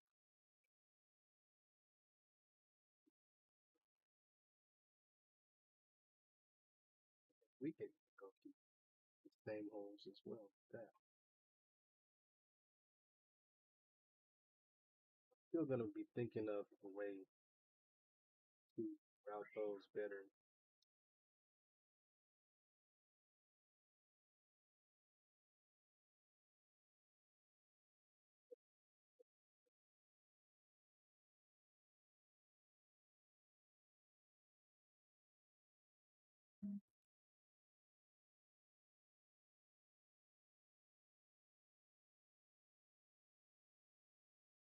Most part, they are where they should be.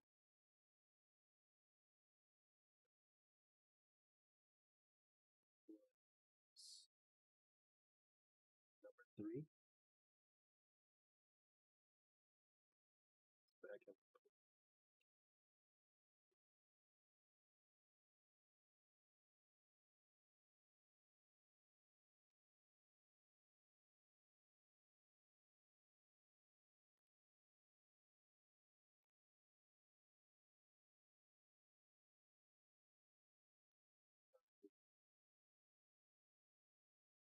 Thought of a way to get all of these to play and be on the same side with each other.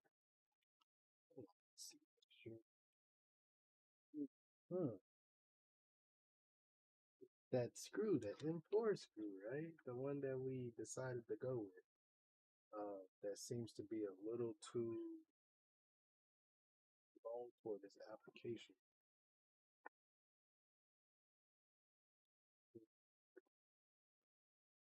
I can't remember what number we want with that M4 screw. But we just got to go down one notch with it. Take it down one notch.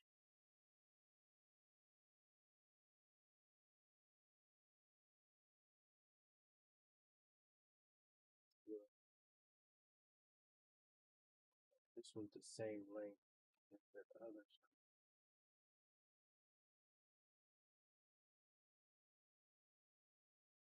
Right. Took them out from here.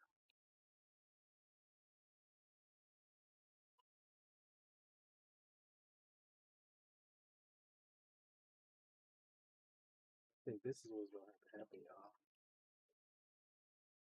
This we went from a 30 millimeter screw, or we went from a 20 millimeter to a 30. But we need that sweet spot of a 25.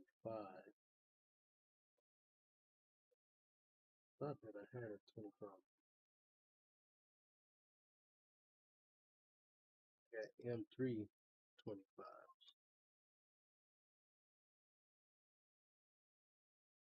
So one thing that we could do is we can go with the Dremel and we can cut the thing down to size, which I don't have a problem with doing. Probably some Dremel people out there too. Pull the Dremel out for every project. That's gonna be me. I don't have a problem with that Dremel though. But that might be the direction we gotta go for this. So we're gonna let that marinate though. I'm gonna let that idea rest in my head. It has to get done. It's just a matter of when we're gonna do it. We don't want to make all that type of noise. But moving forward from that, we still got a lot more to assemble here because I changed the rear end design and how it was gonna go together. So, man, we gotta get cooking. So we start out with this. I redesigned this height wise. So where it was sitting up way high in the version 1, I took these wings and I pushed them up a whole ½ inch, which dropped the axle. It dropped the pivotal point of the axle so that we were able to even get that ESC, ESC inside of here nicely. We wouldn't have been able to do it. We wouldn't have been able to get that done without it if I never went this route. Put that in there. Get that still at the right distance. It's just kind of crazy to me how precise I've been on this build, considering, like I just keep saying this, I haven't been trained to do this stuff. My background is just welding, TIG welder by trade. So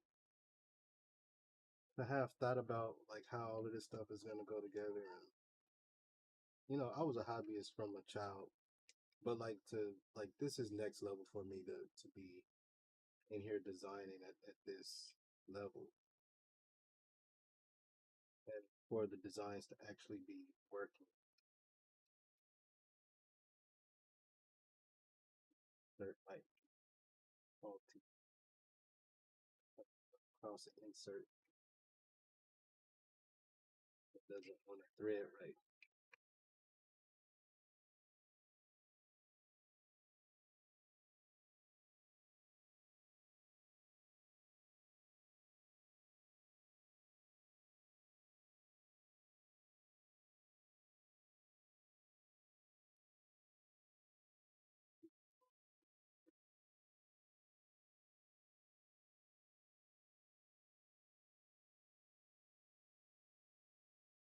Could just be the angle.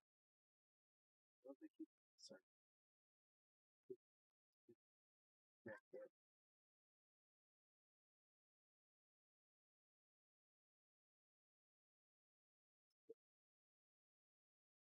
Insert that's fixing fatty corner. Let's have to heat that up and bring it back into perspective. Some and you lose some, right? That to happen.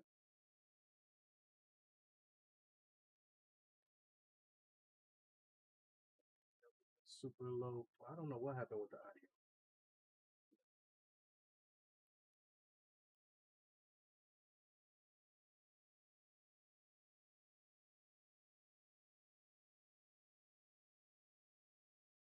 See,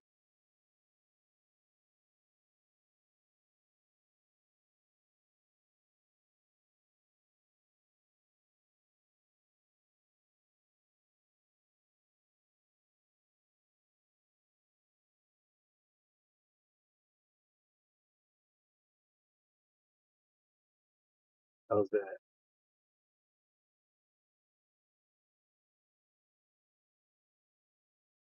Man, I can't believe that was like that. The whole thing pretty much, huh?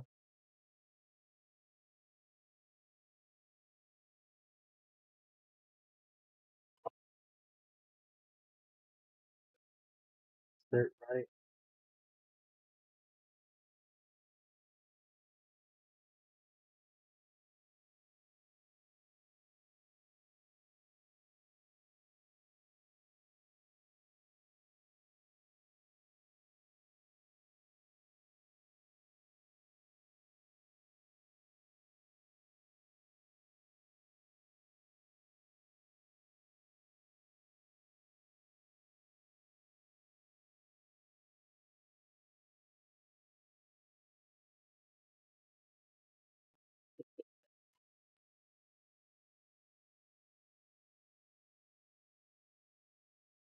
Thanks for that, Jack.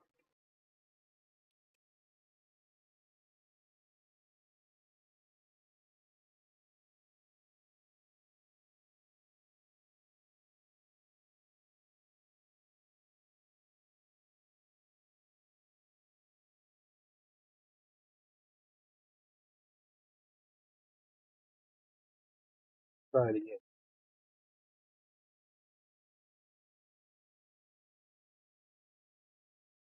Thanks of smooth travel with these screws.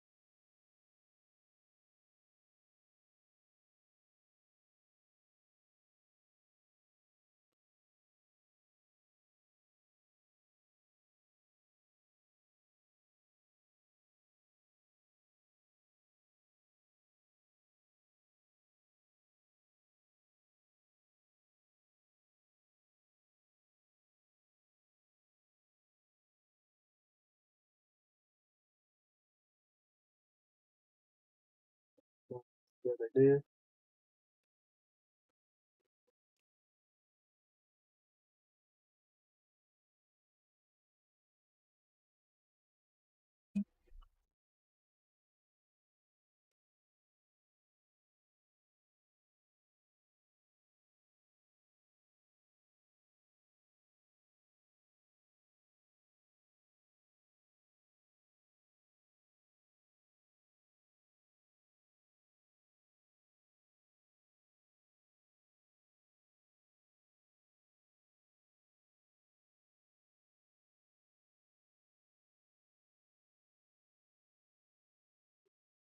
That's it.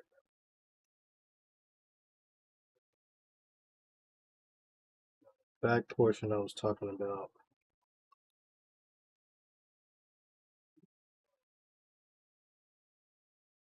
All of this stuff ended up having to come out wider than it was before. So the chassis is probably wider than it was on the first version, which gives me so much room for play here.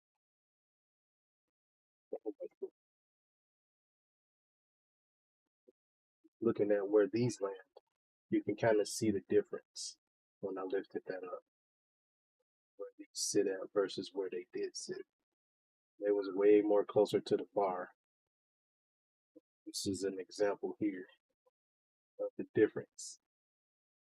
So you can see that difference compared to where that mount is right there, compared to where the bars are sitting now. That's the difference that we went with.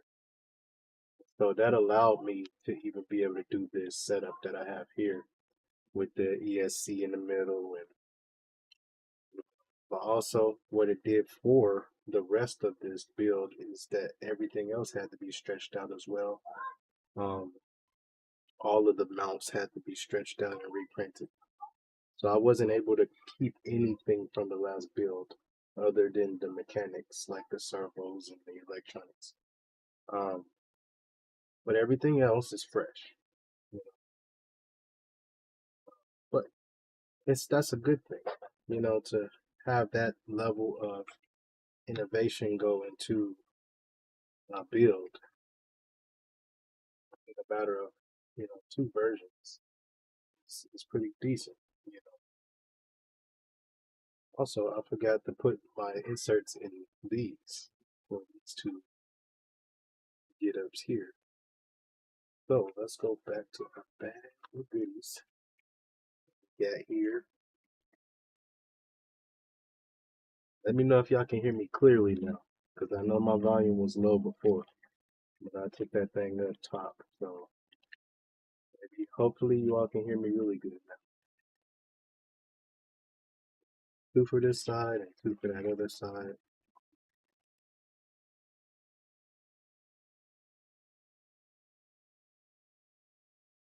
So these I had these working off at an angle, like a crazy angle, so that these could work for those swing arms, those sway bars that I got in the back.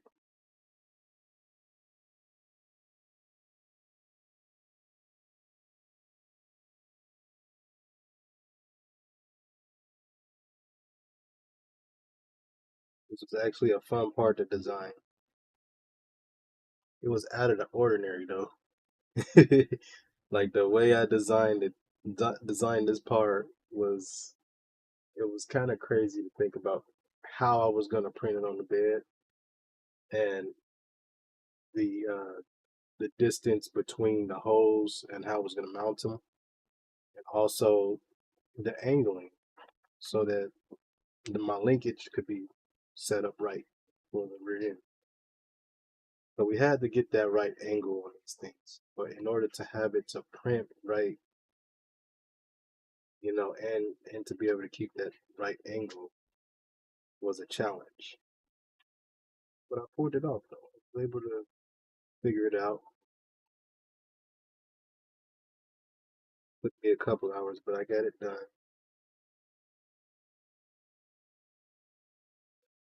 About to see the result of that in a second. How these, because it looks like everything is 90 degrees, but it's really an awkward hole. It's got a catty corner. It's got like a 5-degree bend that direction and a 5-degree angle down. I mean, I really went in to the thought of how this was going to function. So it looks simple, but it took some time to figure out. But I'm glad that I got to that point where I could understand what I was doing, so that we don't have death wobble and all of that type of stuff going on driving this thing.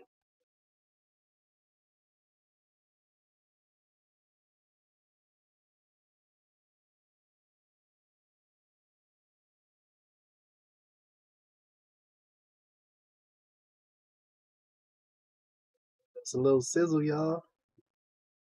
I like to listen to that sizzle. Sizzle is just amplified when you all looking at my shorts. That's just amplified sound. Very satisfying sound. Dad. What y'all got? What y'all doing? I couldn't do this. It's so hard. I can't help you with it. Ray might be the ones. I did it. Finally.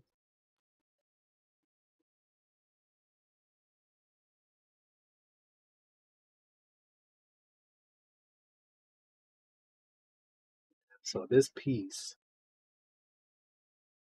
originally when I designed this piece. Dad. Yeah. Did Leia color that Hello Kitty? Yeah, she did that, huh?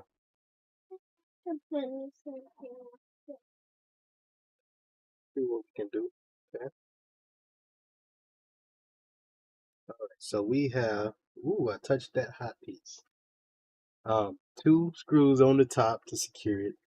From going back and forth, or to moving this direction here, and then also we have it secured going through the frame this direction, and so that just locks it in on a 45-degree or 90-degree angle in both directions, to where it's not going to wiggle loose on us.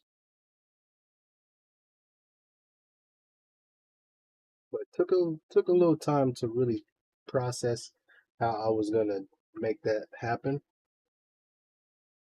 But I was able to figure it out. They measuring screws now because I want this thing to.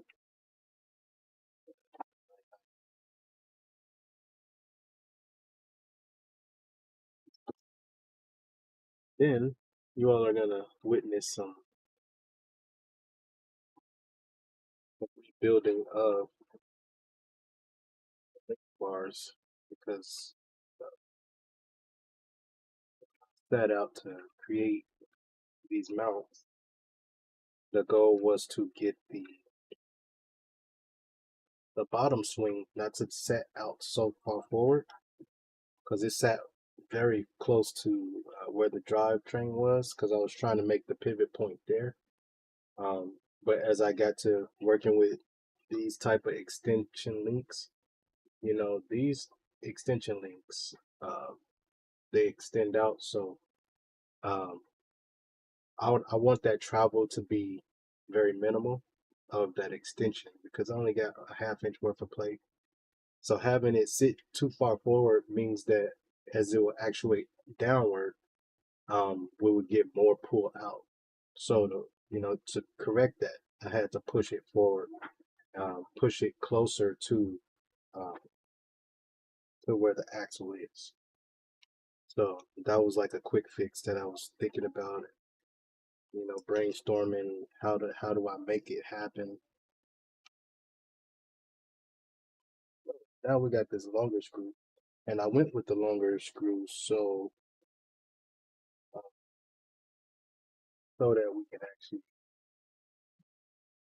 maintain that level of support. So at the end of the day, we need this thing to support itself very well. We need enough meat being grabbed inside of those parts that forces this thing to sit still. Perhaps I should have taken these parts and put them together before I install the rest of those things.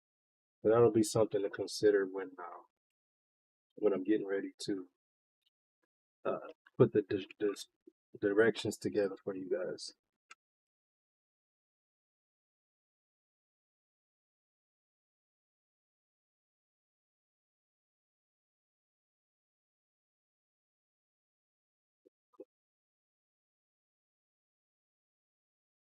So I'll be thinking about if, you know, if it's a real big issue for people out there that want these to be flush and inside and really look beautiful, get those type of people. Maybe I'll create a version where those are inset holes. We would have to take the thickness of this up in order to make that happen. But let me know if that's something you all are interested in.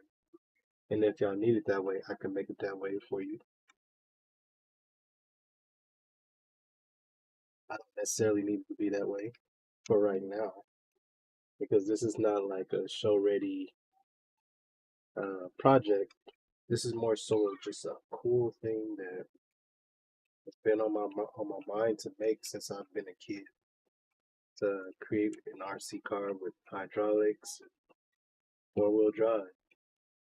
And so to be in a headspace to be able to do it now and have the equipment to do it, doing it, and I'm bringing y'all along with me, just sharing my journey with you guys. You all make of it and also experience it as well.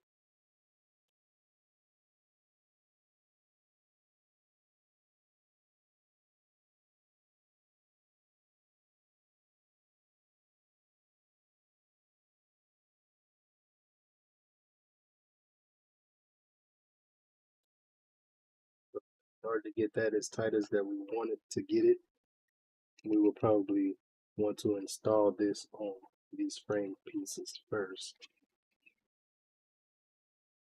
before we go crazy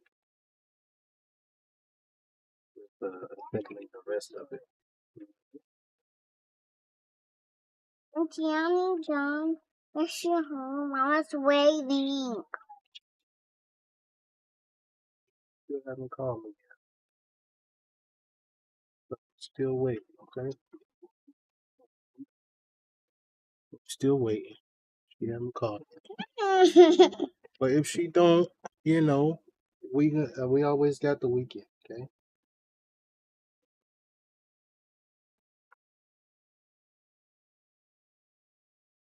Yeah, during the weekend.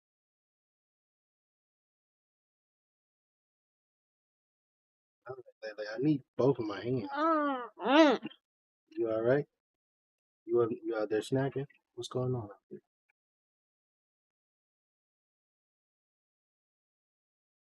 All right, now to disassemble these servos here. We're making progress, y'all. I can see it. We're making some good progress here.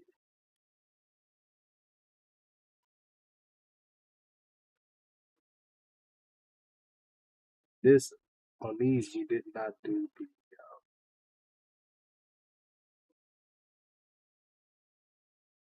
thinking in the sense of putting inserts do for this one as well.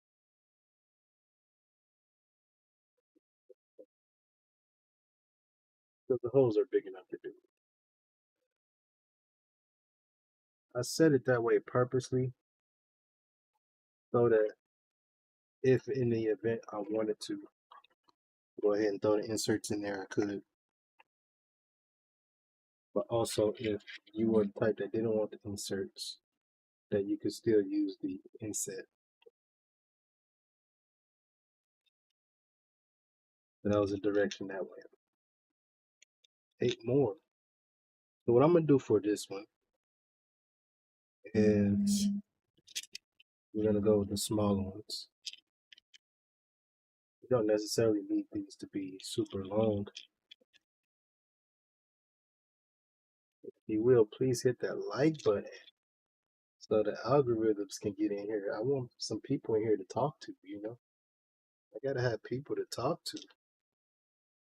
It's like if you all are hitting the like button, the algorithm doesn't think other people want to see or want to jump in and conversate. So I'll be here talking to myself for a while. And I don't like talking to myself. I like talking to y'all.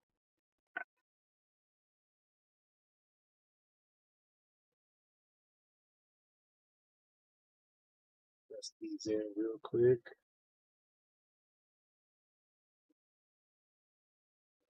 Nice little sizzle too. Y'all couldn't hear it because I got my mic filtered, but I get a kick out of that sizzle every time.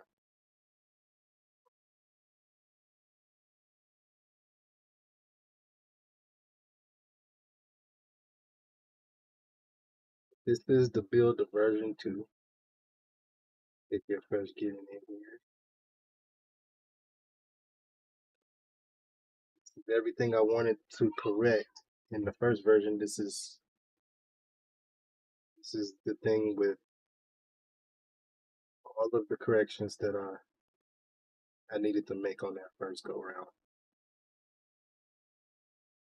The third go round will be me addressing the height of this drive chain. Perhaps going back to using gears may be the way to go. Also, there's an option for me because I still want to use 4-wheel drive, but there's an option to take instead of using the differentials for the 1.10 scale. We can go down to 124 scale, and the differential gears are smaller.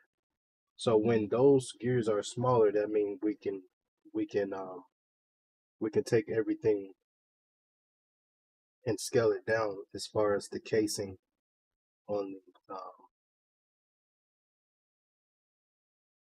differential boxes, right? And so when those are smaller, then we can use those smaller gearing and ratios and stuff like that. When that happens, we will be in a position to go for a smaller gearbox, right? If we can get a smaller gearbox, then we can get the interior and all of that inside of the vehicle, and this thing will look like a model car, and we can make it, show ready. Right now, as far as like just this being the first design, really, just trying it out. I wasn't too concerned about things being bulky or things, not being hidden. But as we go along, with this version 2, we've corrected a lot of what was doing some damage to the overall view, aspect of things. But we got it where we need it for now, unless we run into some more issues along the process. But, that's what we're doing here. A bunch of testing, fixing parts, redesigning parts, figuring out a better way to make things fit and make things shrink so that we can add more features into these builds. The more features we add to the builds, the more people want, the more satisfied people are. The attention to details. People like details. If you can create a car that can do all of this and look like a real car from a distance, like say if you were to use this, to take pictures of it on the street, that you wouldn't be able to tell it apart from a real car. That would be the end goal of this whole project, would be to get to that point where this thing just looks like a real car sitting on the street on the sidewalk, and doing some camera tricks, we can get it eye level with a house in the background or something like that. You wouldn't be able to tell if it was a real car or fake. That's the goal. That is the goal. All right, so when we're upgrading to these screws, man, I'm loving it that we're making these screws shorter. Which it seems like when they create these screw packages, they know how to give you a lot of the screws that you're not going to use and so less of the screws that you are going to use. I don't know how they do it, but they pull it off every time they do it. I know it's a few of you out there too that probably feel the same way I do about these screws. But it's like redesigning this to be able to use these shorter screws was, probably the best thing that I did for this build thus far, because I've used all the popular screws up. But to be in a position to where right now I don't really have to use those popular screws anymore, and then I have so many of the screws that I wasn't using that everything's fitting together nicely. The placement of all this stuff is looking amazing. Like the placement of this is perfect. All of the inserts are lining up where they're supposed to. Uh-oh. What's with you? What is that? What's happening? What you doing, man? We did. Papa. Oh, yeah? Cookie.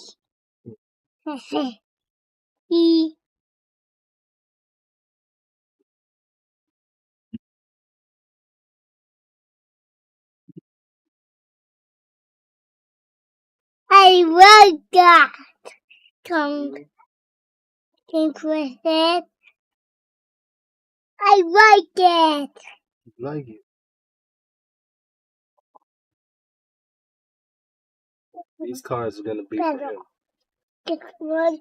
My boys, they love cars. Pero this one. Just like how I was when I was a kid. I was crazy about cars. I never thought that I would be on this level of creating, you know, where I'm actually designing some of these old cars that I grew up in love with. It's cool. It's cool to actually be doing it though. Like to be in the headspace of recreating these iconic vehicles.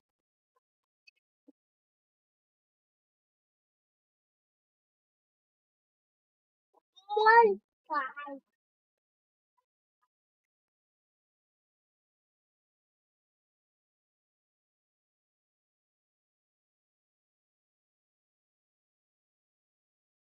You getting rid of all of those nuts.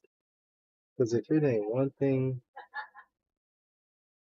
you have to purchase all kind of extras to do some of these builds. And it's like we went from a 3-piece process down to a 2-piece. So instead of having screw washer nut and having to be, have your hand in a position to hold the nut and, get it. We don't have to worry about that no more, guys. We could just putting the inserts in there and starts holding it down for us.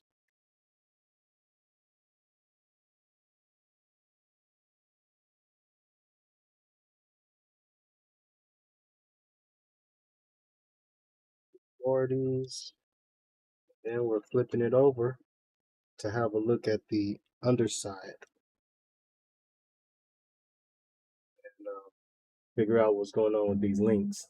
If you stuck around for this part, this is the fun part.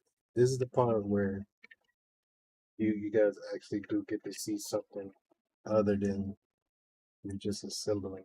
Because we got to really think about how this link, how the new links are going to link to the link into that the axle. That part I didn't think about. I didn't do any creating as far as um, bolts or having a nut that will go in between the link points.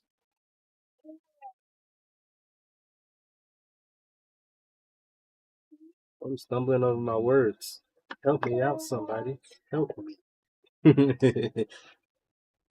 I hate when I'm trying to articulate something that I'm thinking about in my mind, and the words are just not there.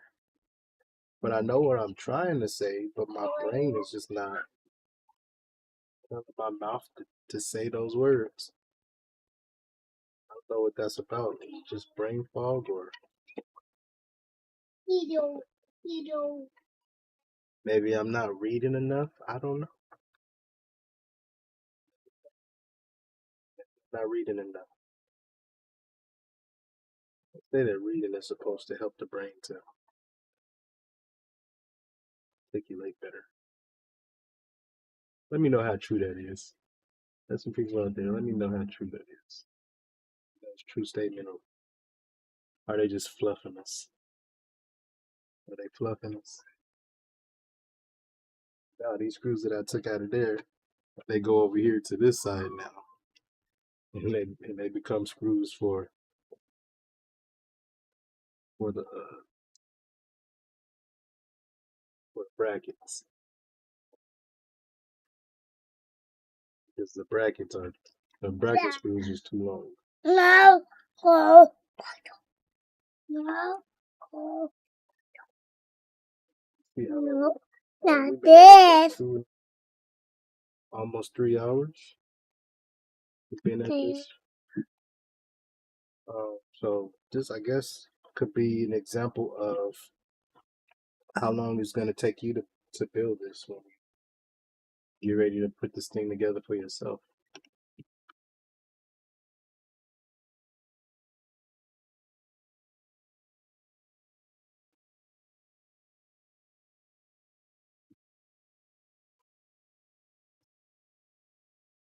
Dad, are you done? Very Build. close.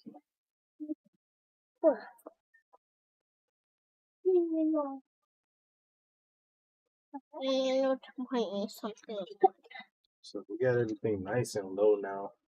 As you can see, this part here is below the chassis, but before I had it above the chassis because I thought that the chassis would be the part sitting on the ground. But actually, it turns out that because of the thickness of the differentials with the 110 scale, that's impossible because we have to get the wheels to sit where that's going to be as well. So once we kick the wheels down, the wheels rest at the same height as the bottom of the gearbox. So that was the difference that I wanted to create as well. Just playing with as much of that distance and tolerance that I can have for the wheel, you know, and getting this bar here to be as low as possible for both sides, not just the front, but for the back as well. The back was the most important because it's a challenge uh, to have this thing be below ride height or above ride height and still be able to steer it and it drive and maneuver the way it should. That was the bigger challenge. So, but to have it to be at the right angle now, also puts more power back into the wheels instead of on these knuckles right here, with it not being at such a crazy angle like on the average ride height.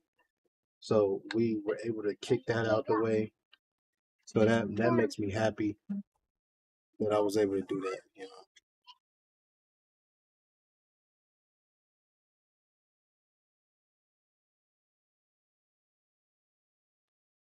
Let's see. This is the old chassis here. So we got the old school versus the new school. This was the old way of doing the links, right? This was the old way of the links. And we moved away from this and we've created something like this where we actually have this center area open.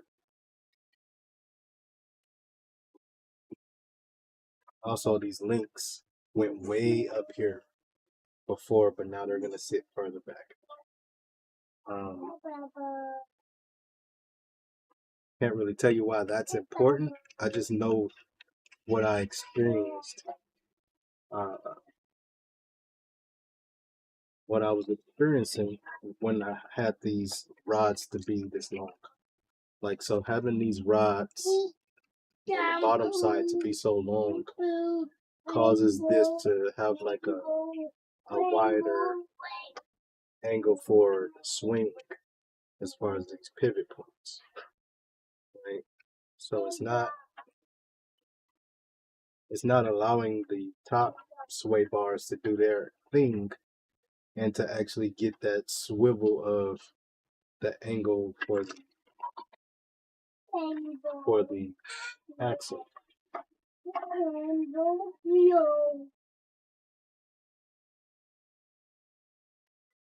But let's take this off first.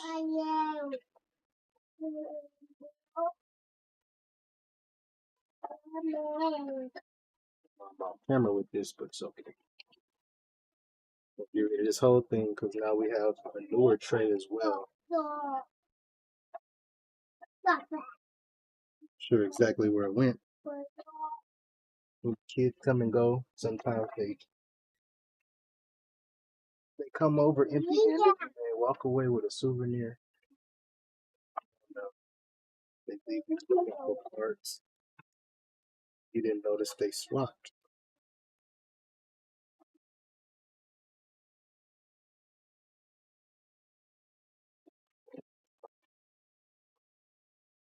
And so that'll be something to look for once we get this thing together.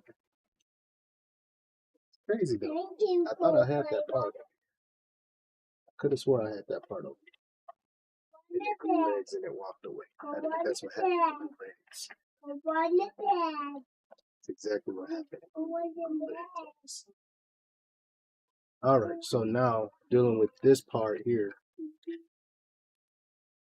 Saying before, having these 4 links is really awesome. Wow.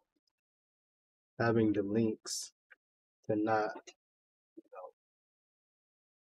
to not be where they need to be was the biggest challenge. And given I didn't know much about links and all of that and how to get the right height for links, I didn't know much about any of that stuff. So it was a challenge for me to be able to figure this much out and just to get the right screw, get the right direction.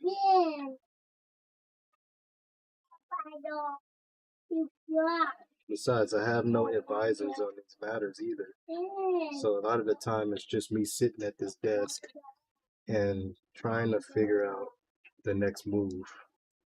And I'm just taking it one success at a time. One success at a time. Some longer screws in here.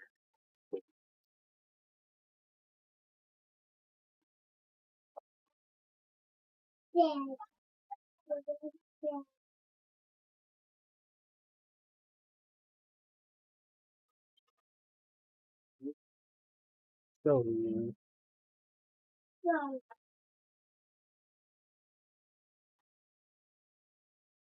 I think this is where we gotta start looking at using some of the screws that I had been holding on to for a while. Like I guess the thing is with when you're doing like projects like this, you're taking screws in and out. You don't put them back in the bag where you got them from, so screws just end up everywhere, right? So when you need the screw, they're not in the bag no more because you use them all. So we got one here, but I might have to look over to the other side based off of one of these.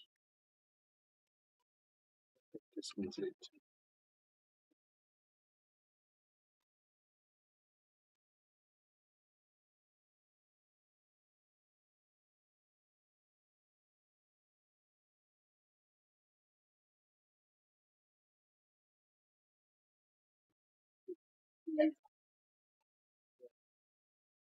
Like I was saying before, I'm using up all the popular screws and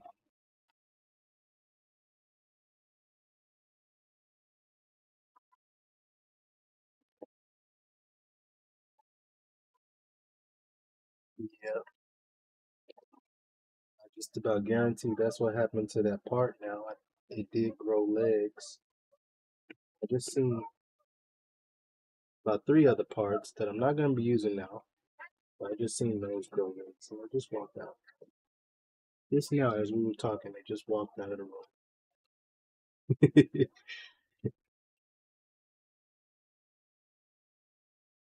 But another reason these angles were important too was see how this angle is set in this screw? I could actually screw this in and get my drill inside of here. If I needed to use the drill, I can use the drill to get to these. The first edition did not have this angling to where I can get to these bolts in the inside with my drill. Okay. I just didn't do it that way. I don't know why I didn't think that far ahead, but I guess I was just too far. I was just too fresh in the design to really think about that as a problem. Um, so but now that I have understanding of what it feels like to put this thing apart, or take it apart and put it together, I'm like, man, we gotta think of easier ways to do it. What's up, Jojo? The idea is to just think of easier ways that we can share. Build these. It's not gonna fit on that table though. You have to work that on from the floor because we don't have a table that big. What are they laying there fussing about?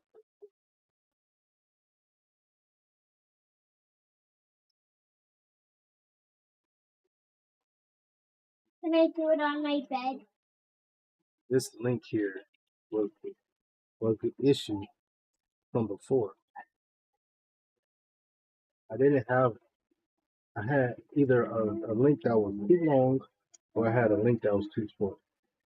Right now, I think I'm dealing with the link that's too short because at ride height, that's the bad one. But when we start extending that thing up, it's got to stay close to what that angle is going to be like, right?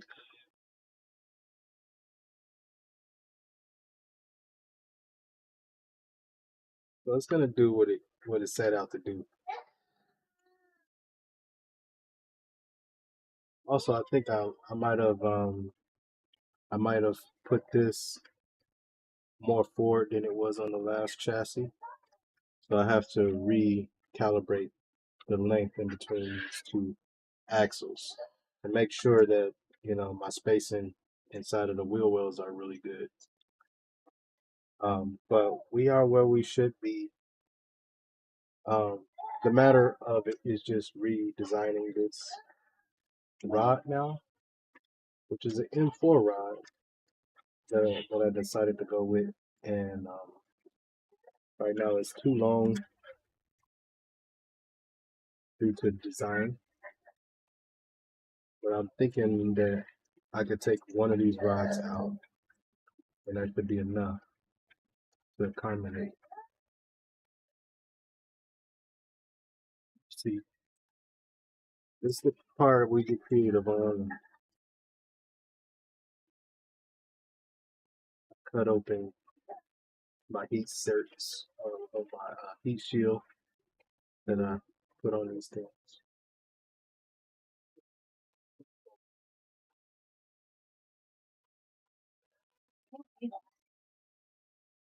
Those are old designs, but there is a battery tray that I'm missing. Okay, because he looks very interesting. Yeah, I know he over there doing it. What baby girl fussing about?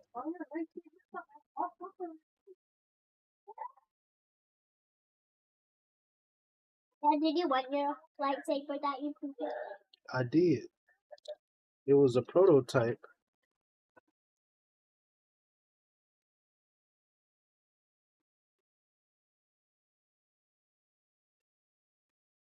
So we cut this back, right? This is what lies underneath. So I used a heat cert to space these two screws. And this was before I got my screw kit that would have replaced this whole bar. So what I'm thinking is maybe we can utilize one of these. Maybe we can utilize just this one right here and not have to worry about.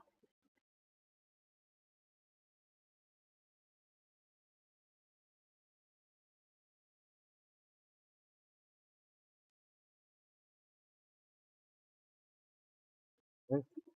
So we have that going out of there.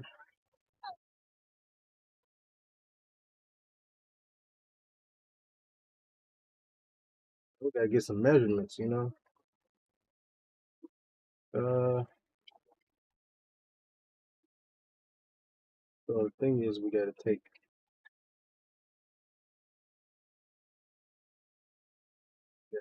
this nut off without messing up threads. And how I like to do this is Dad, I get two, yeah, straight. help me with the project. Hey, I'm live, Dre. Building already. But when I'm done with live, I'll help you. You think you could be patient that long? You think you could be patient that long? So that was all it took for that to come off.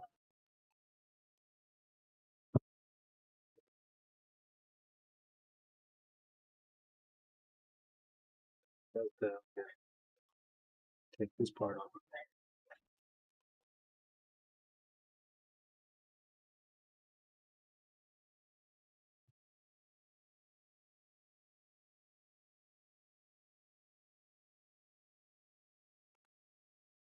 Tell you something about tools.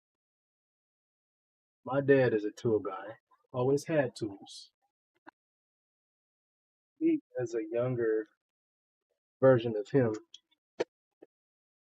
I set out to have just about every tool that I saw my father have, right? So, a quick backstory on these is that I actually stole these from him. And I've had these. And I've been moving around this. I've been moving around the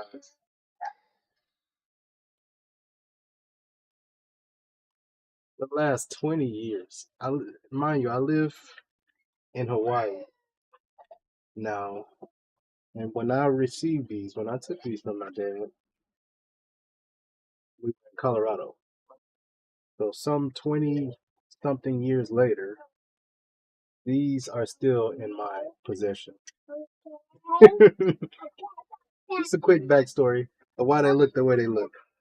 These are my father's, and I don't put much interest in cleaning them or do anything outside of what he did to them. I just leave them the way that I took them. So I don't boil them or anything. I just bring them out whenever I need them, and they end up on my desk. They end up under. I don't know if he's been looking for them, but I got them dead, and I'm not giving them back. All right. Why? It's one of the many tools that I have that I can remember him by. That's Even though very he's not bad to steal. I'm not talking about him in the sense that he's deceased or anything, but you know, that's one thing that I can actually say could possibly be a family emblem one day. You know, because tools like that is where it started for me. It started with the simplest of things. You know, watching my dad do his thing. You know, acquiring his tools every now and then and not giving them back. My Mario's sleeping. I guess I can expect the same kind of behavior out of my kids. Look, my Mario's actually.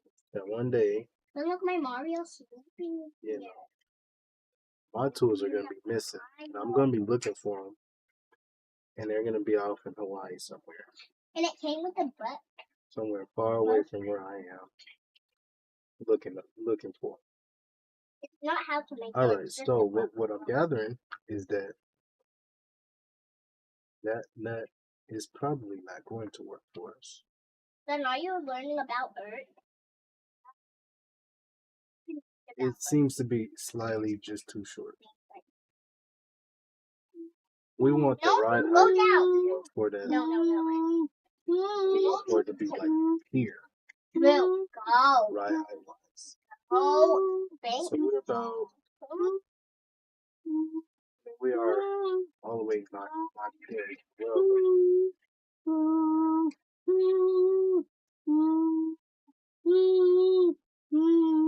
Then you're gonna need all of these yellow. Even Stop, Drew. Go down. Screw it. Go down. Now. We still fall kind of sharp. Then that doesn't hurt for Drew. Look, it doesn't hurt for Drew. When I say Actually, go, Drew. Goodbye. We might be able to do something. We might be able to do something with this. Maybe I spoke too soon. Giving up too soon. But one thing we do have to do is change this nut here from this long one to a shorter one.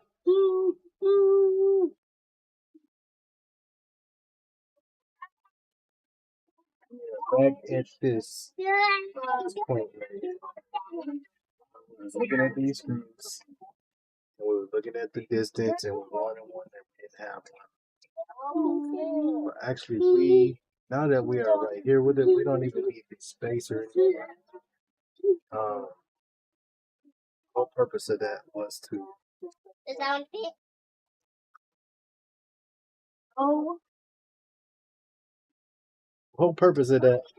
to create that space. Go down. The previous version Go. to give the swing a place to not hit the bar. But it seems like it was seven. I thought I was gonna be able to get rid of it. What's gonna happen? We're gonna end up sticking with the same screw that we started out with, which is not bad. It's not bad.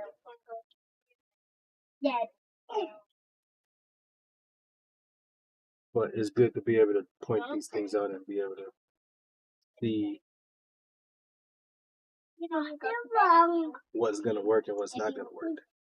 That's the most important part. What's gonna work and what's not gonna work. As soon as you figure that out, the faster you can get around to what will work.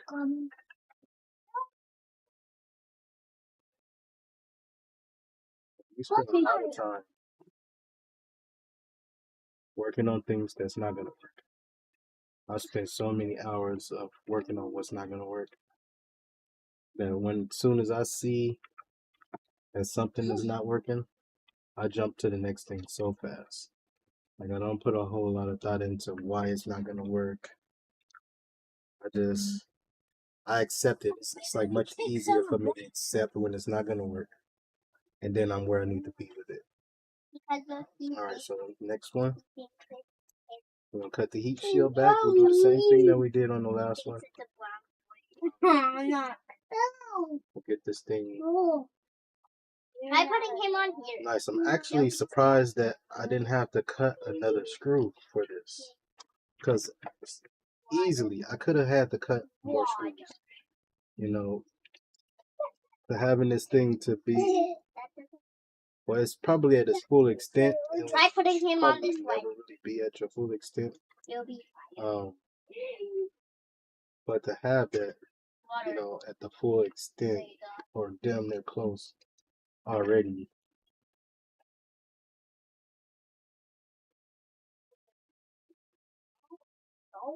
Was something that I didn't really want to do. I like for down, Drew. Go. I like for the toe to kind of be. You have to go down now. Downtown. I guess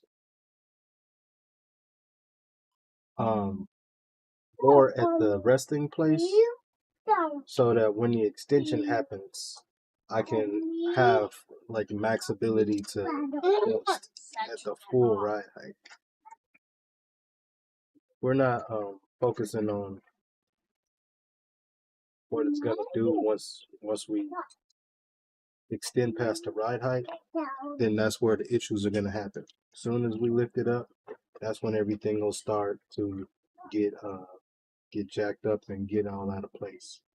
And we don't need to be out of place. We want it to be where it needs to be, because most people are going to, you know, be driving this at its high point or close to it.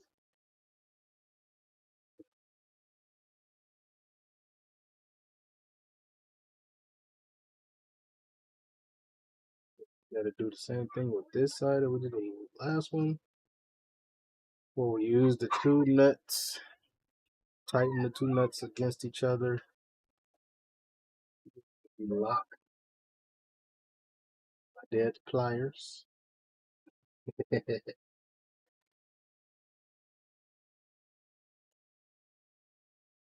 nippers, impics, and then come back holding those two nuts. Come back on the insert. Wow, we got it loose. Quick tip on how to get off of that's off a tight nut off of a screw without having a hex on one side. You need two nuts. Tighten those nuts against each other. Shall we go to Yanni's house? Whatever speed you have it. Dad, shall we go to Yanni's house? Yanni still hasn't called, which leads me to believe that she's really having a good time at the project center. And she'll get to us when she gets to us lately. Why is she taking long? She's running her errand. What is she doing?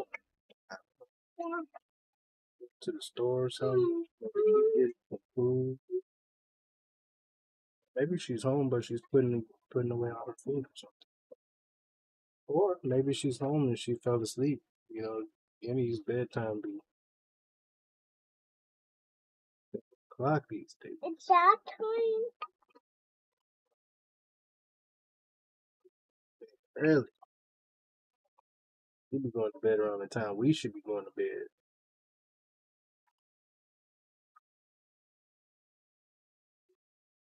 All right, so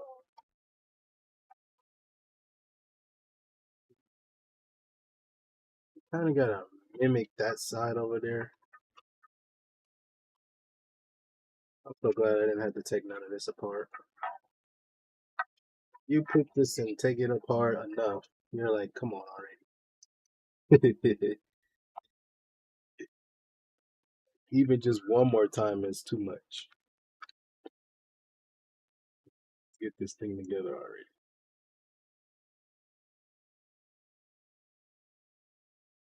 So on these angle screws, I didn't really pay much attention to. I just knew that working around this bar here, I really wanted that to be easily accessible.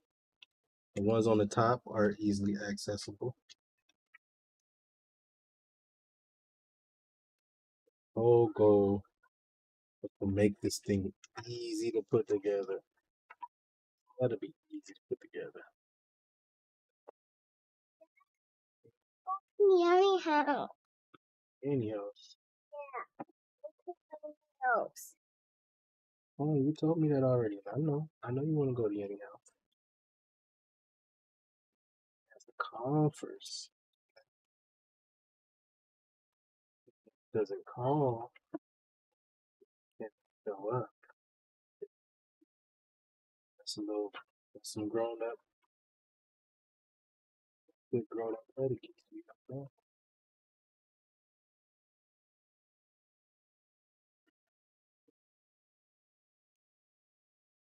That's how we maintain good respect level for each other. You don't just show up at Yanni house. You gotta wait for Yanni to call and say, "Hey, I'm home. Come on through." Then we can go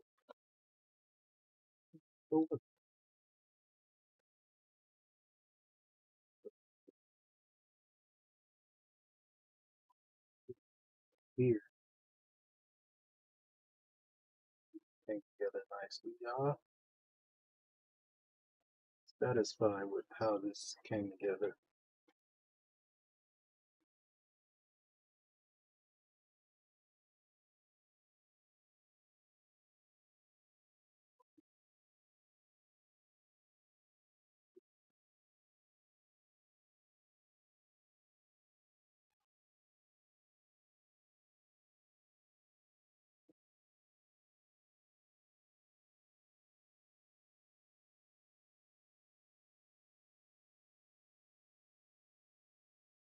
I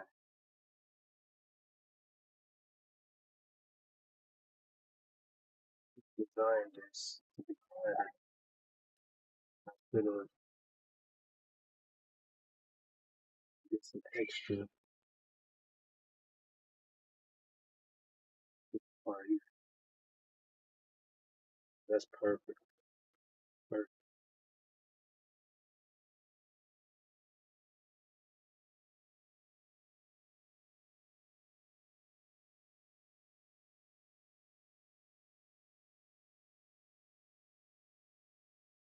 Crazy the amount of height that I can take it to now. What's the height that we got now? That's a crazy amount of height. Just from replacing those bars, but this swing here has to be right. We're gonna go that high.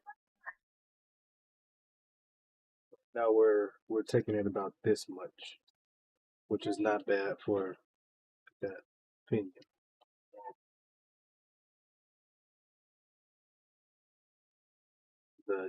We addressed that swing, like there's no swing here where it was before. That swing is very minimal. Our three-wheel motion swing is minimal as well. But we did a lot of corrections with just this build here. Okay. A matter of having this at the right pivot was the most important part of this. Screw these in. You gotta track down that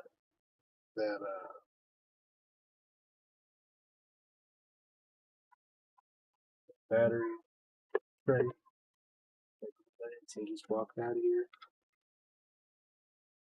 Track that down real quick. We can't do nothing without that.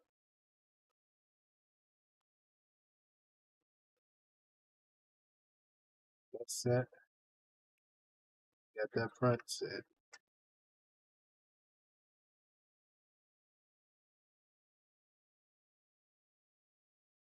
I love it when a plan comes together. Look at that, y'all. Yeesh. I have this thing at this place. If you only knew how much work it took to get it to this point right here.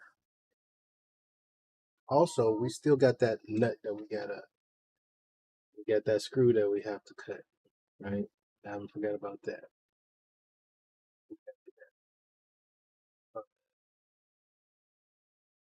I wish we didn't have to cut no nuts today. But let's track down that battery case. The reason we have to track that nut down is because so we're supposed to be able to feed this through this opening here. But we're a little too high on that nut, so it doesn't go all the way in the way we want it to.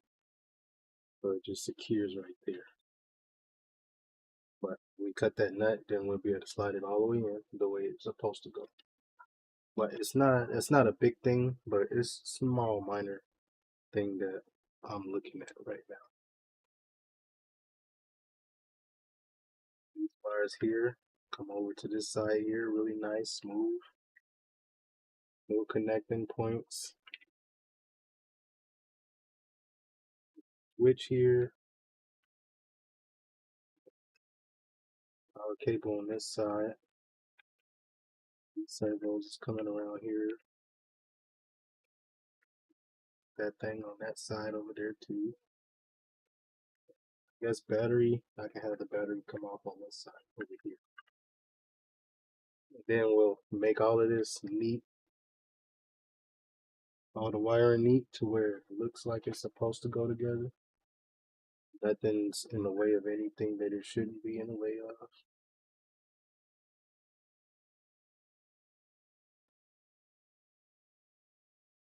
It's in between moving parts.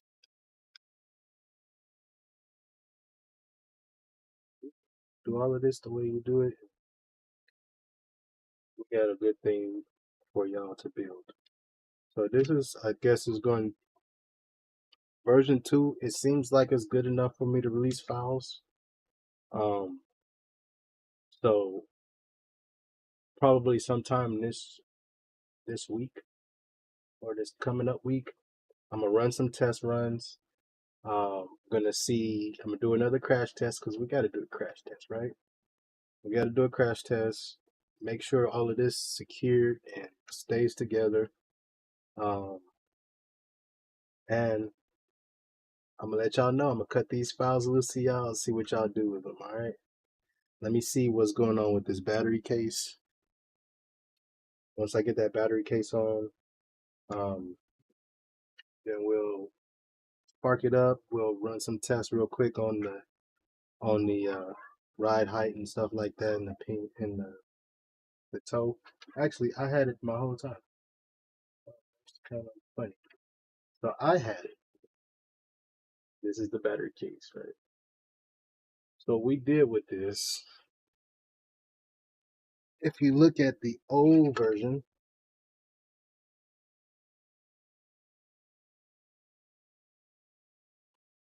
take this apart for first. So I can run them side by side. Y'all might need to see them side by side.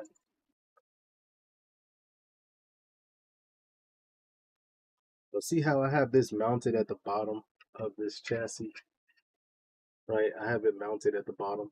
It's not actually sitting on the top of the rail like it was supposed to be. I considered that on this version too.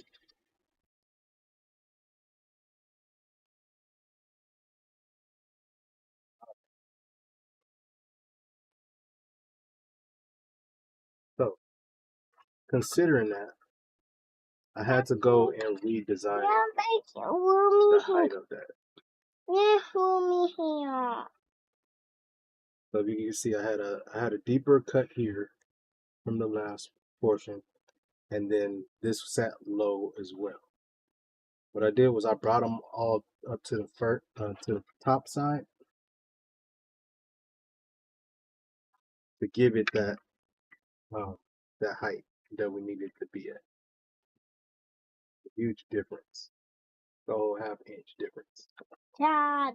And then also, I realized I didn't have to go this deep with the battery box, so I cut that down as well. So it's cut down just slightly a little bit, but it fits a little more to the battery that I was designing at the time. So that's just gonna slide there. Lele, give me a second. I'm wrapping this up right now. I'm wrapping it up. Okay, hang in there. Hang in there. So we are here with it. More of these smaller screws to tie this in. What a joy it is to use these inserts.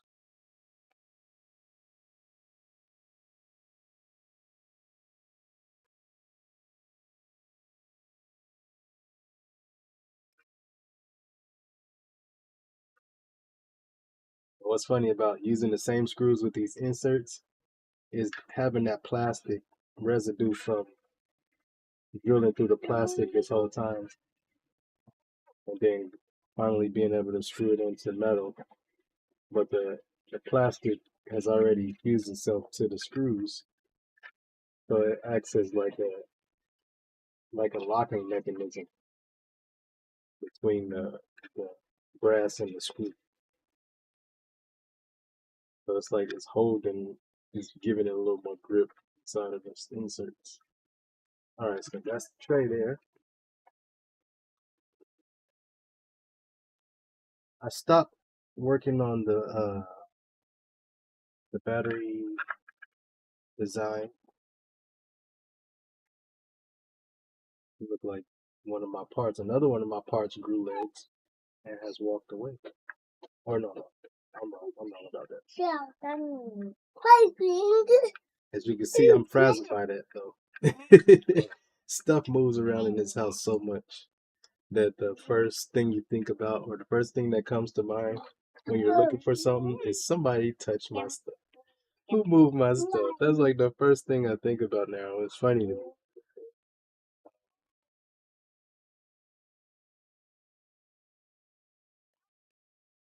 I can remember a time in my life where I was the one doing all the moving.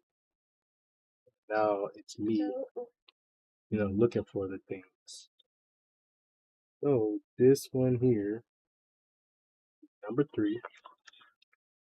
So we gotta go back in here and start plugging these back in now. and making sure that they're in the right polarity. So 3, leave the space, that's 3 right there. And then this is 4.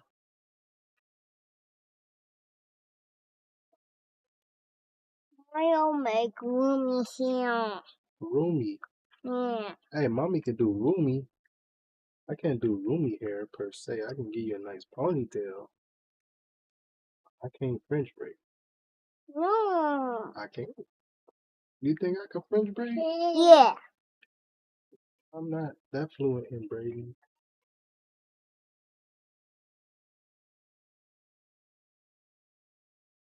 Yeah, those 3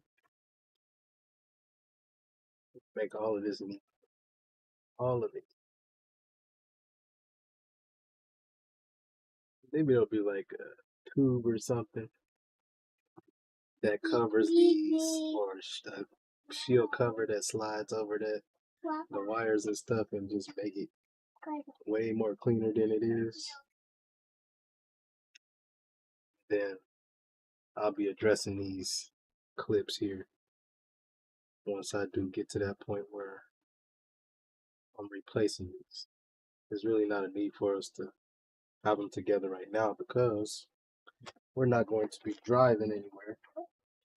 But let's just get a good reference of what the height of everything is doing.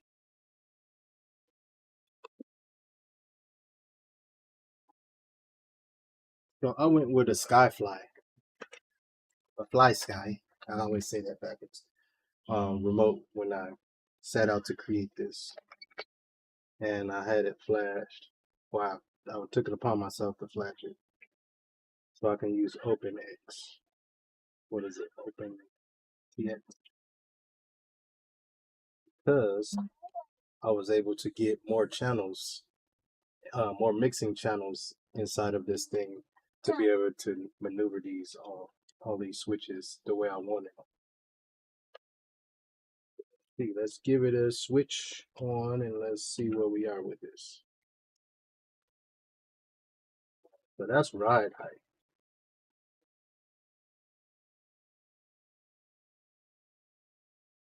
Let's see.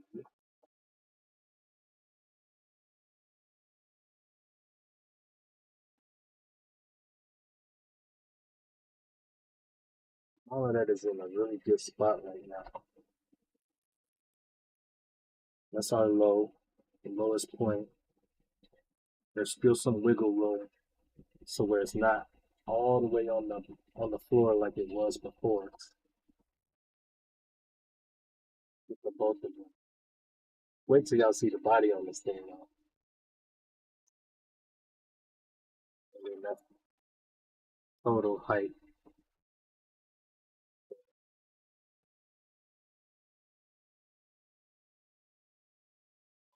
Good.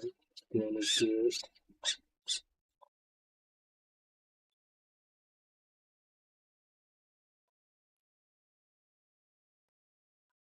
There's no binding going on.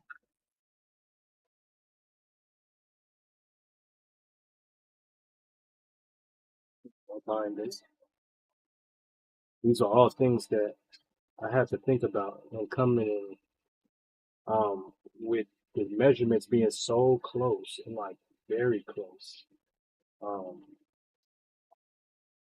I have to figure out how to get them to be close enough to where we can make those sharp turns, but at the same time not run into issues with it hitting the differential or the knuckles rubbing up against the screws and the nuts.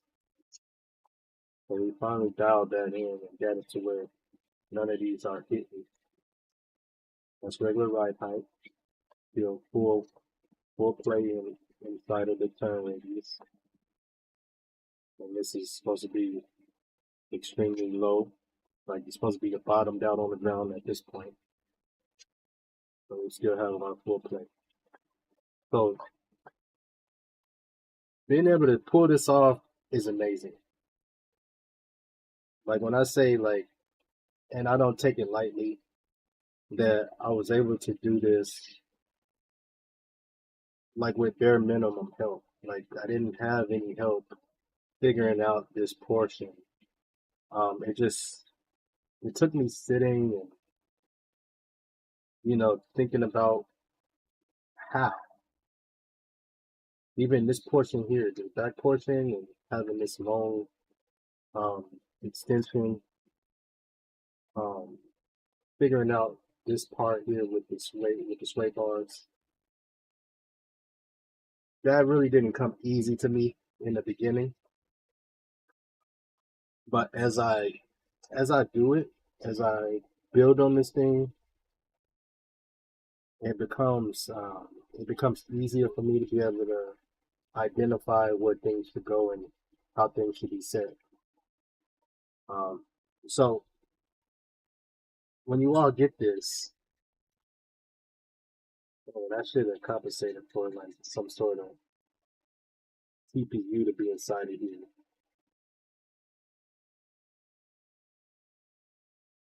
That home,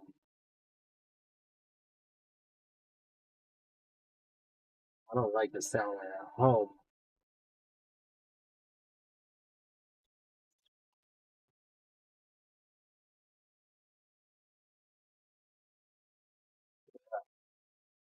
It's where it should be, y'all. It's where it should be. Feel the emotion on that side. Feel the emotion on that side. And side to side. Side to side.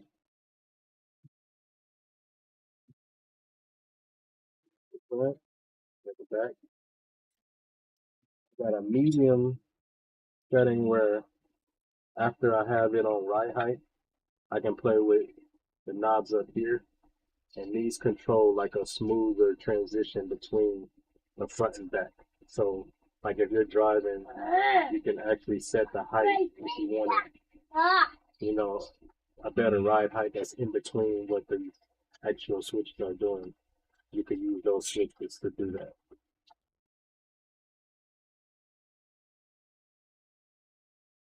Mhm. So, but we are very close. I am very close to releasing the files for you guys. Um, like I said, this was the version 2 of the chassis that I just put together for you all, so you can see exactly the process and how I've been doing it. Um, yeah, it's where it need to be at. We're gonna do a drive test. I'm gonna do a drive test, and if the drive test checks out, guys, we're gonna be releasing how I did all of this to you guys, and you'll be able to find it over at Thinkiverse. And I think I'll release just the chassis. I'm still working on the body portion, but I'm gonna leave it up to you all to decide how you want to mount your bodies on this thing. Um, there's so much play in the rear end for you to be able to put this thing under any body that you want. And that was another reason why I went with the links that I went with in the rear, because you can adjust the rear to move forward or backwards. And as far as the servo play, the servos can stay where they are. If you need to go with the longer screw, say you need to move your axle backwards a half inch, and really you shouldn't really have to move it that far back with these chassis. A lot of them have the same wheelbase. Let me turn this off. That hum is getting to me. You shouldn't have to, move your axles that far apart from each other, because all of this stuff is pretty much plug and play. But with it being the way that it is now, man, I am very satisfied with all of what I to. So we're gonna get some drive ability tests going and make sure that it's worth you all's printing. It's worth your time. And once we have that, man, it's gonna be for y'all. So I'm gonna end the live here. I just wanted to have this live just for the point and purpose of installing all of this new stuff that I just done to it, and for to share that with you all, share that process with y'all, so y'all can link with me and interact with me. But don't forget to like, don't forget to share, don't forget to subscribe. I really want this to be a big thing. I really want a lot of people to be able to get a hold to it and know about it. And I want it to be a fun thing that the community can take hold to and, kind of make their own, you know, remix this, make it better than I made it. Think of the next level. Where do we go to after four-wheel hydraulic cars? Where do we go? Where do we take it to next? So I'm open to hear what you all have to say and how you all think about um how y'all feel about this build here. All right. I love y'all. I want to see y'all in the next one. Stay up, y'all. We're gonna get up out of here.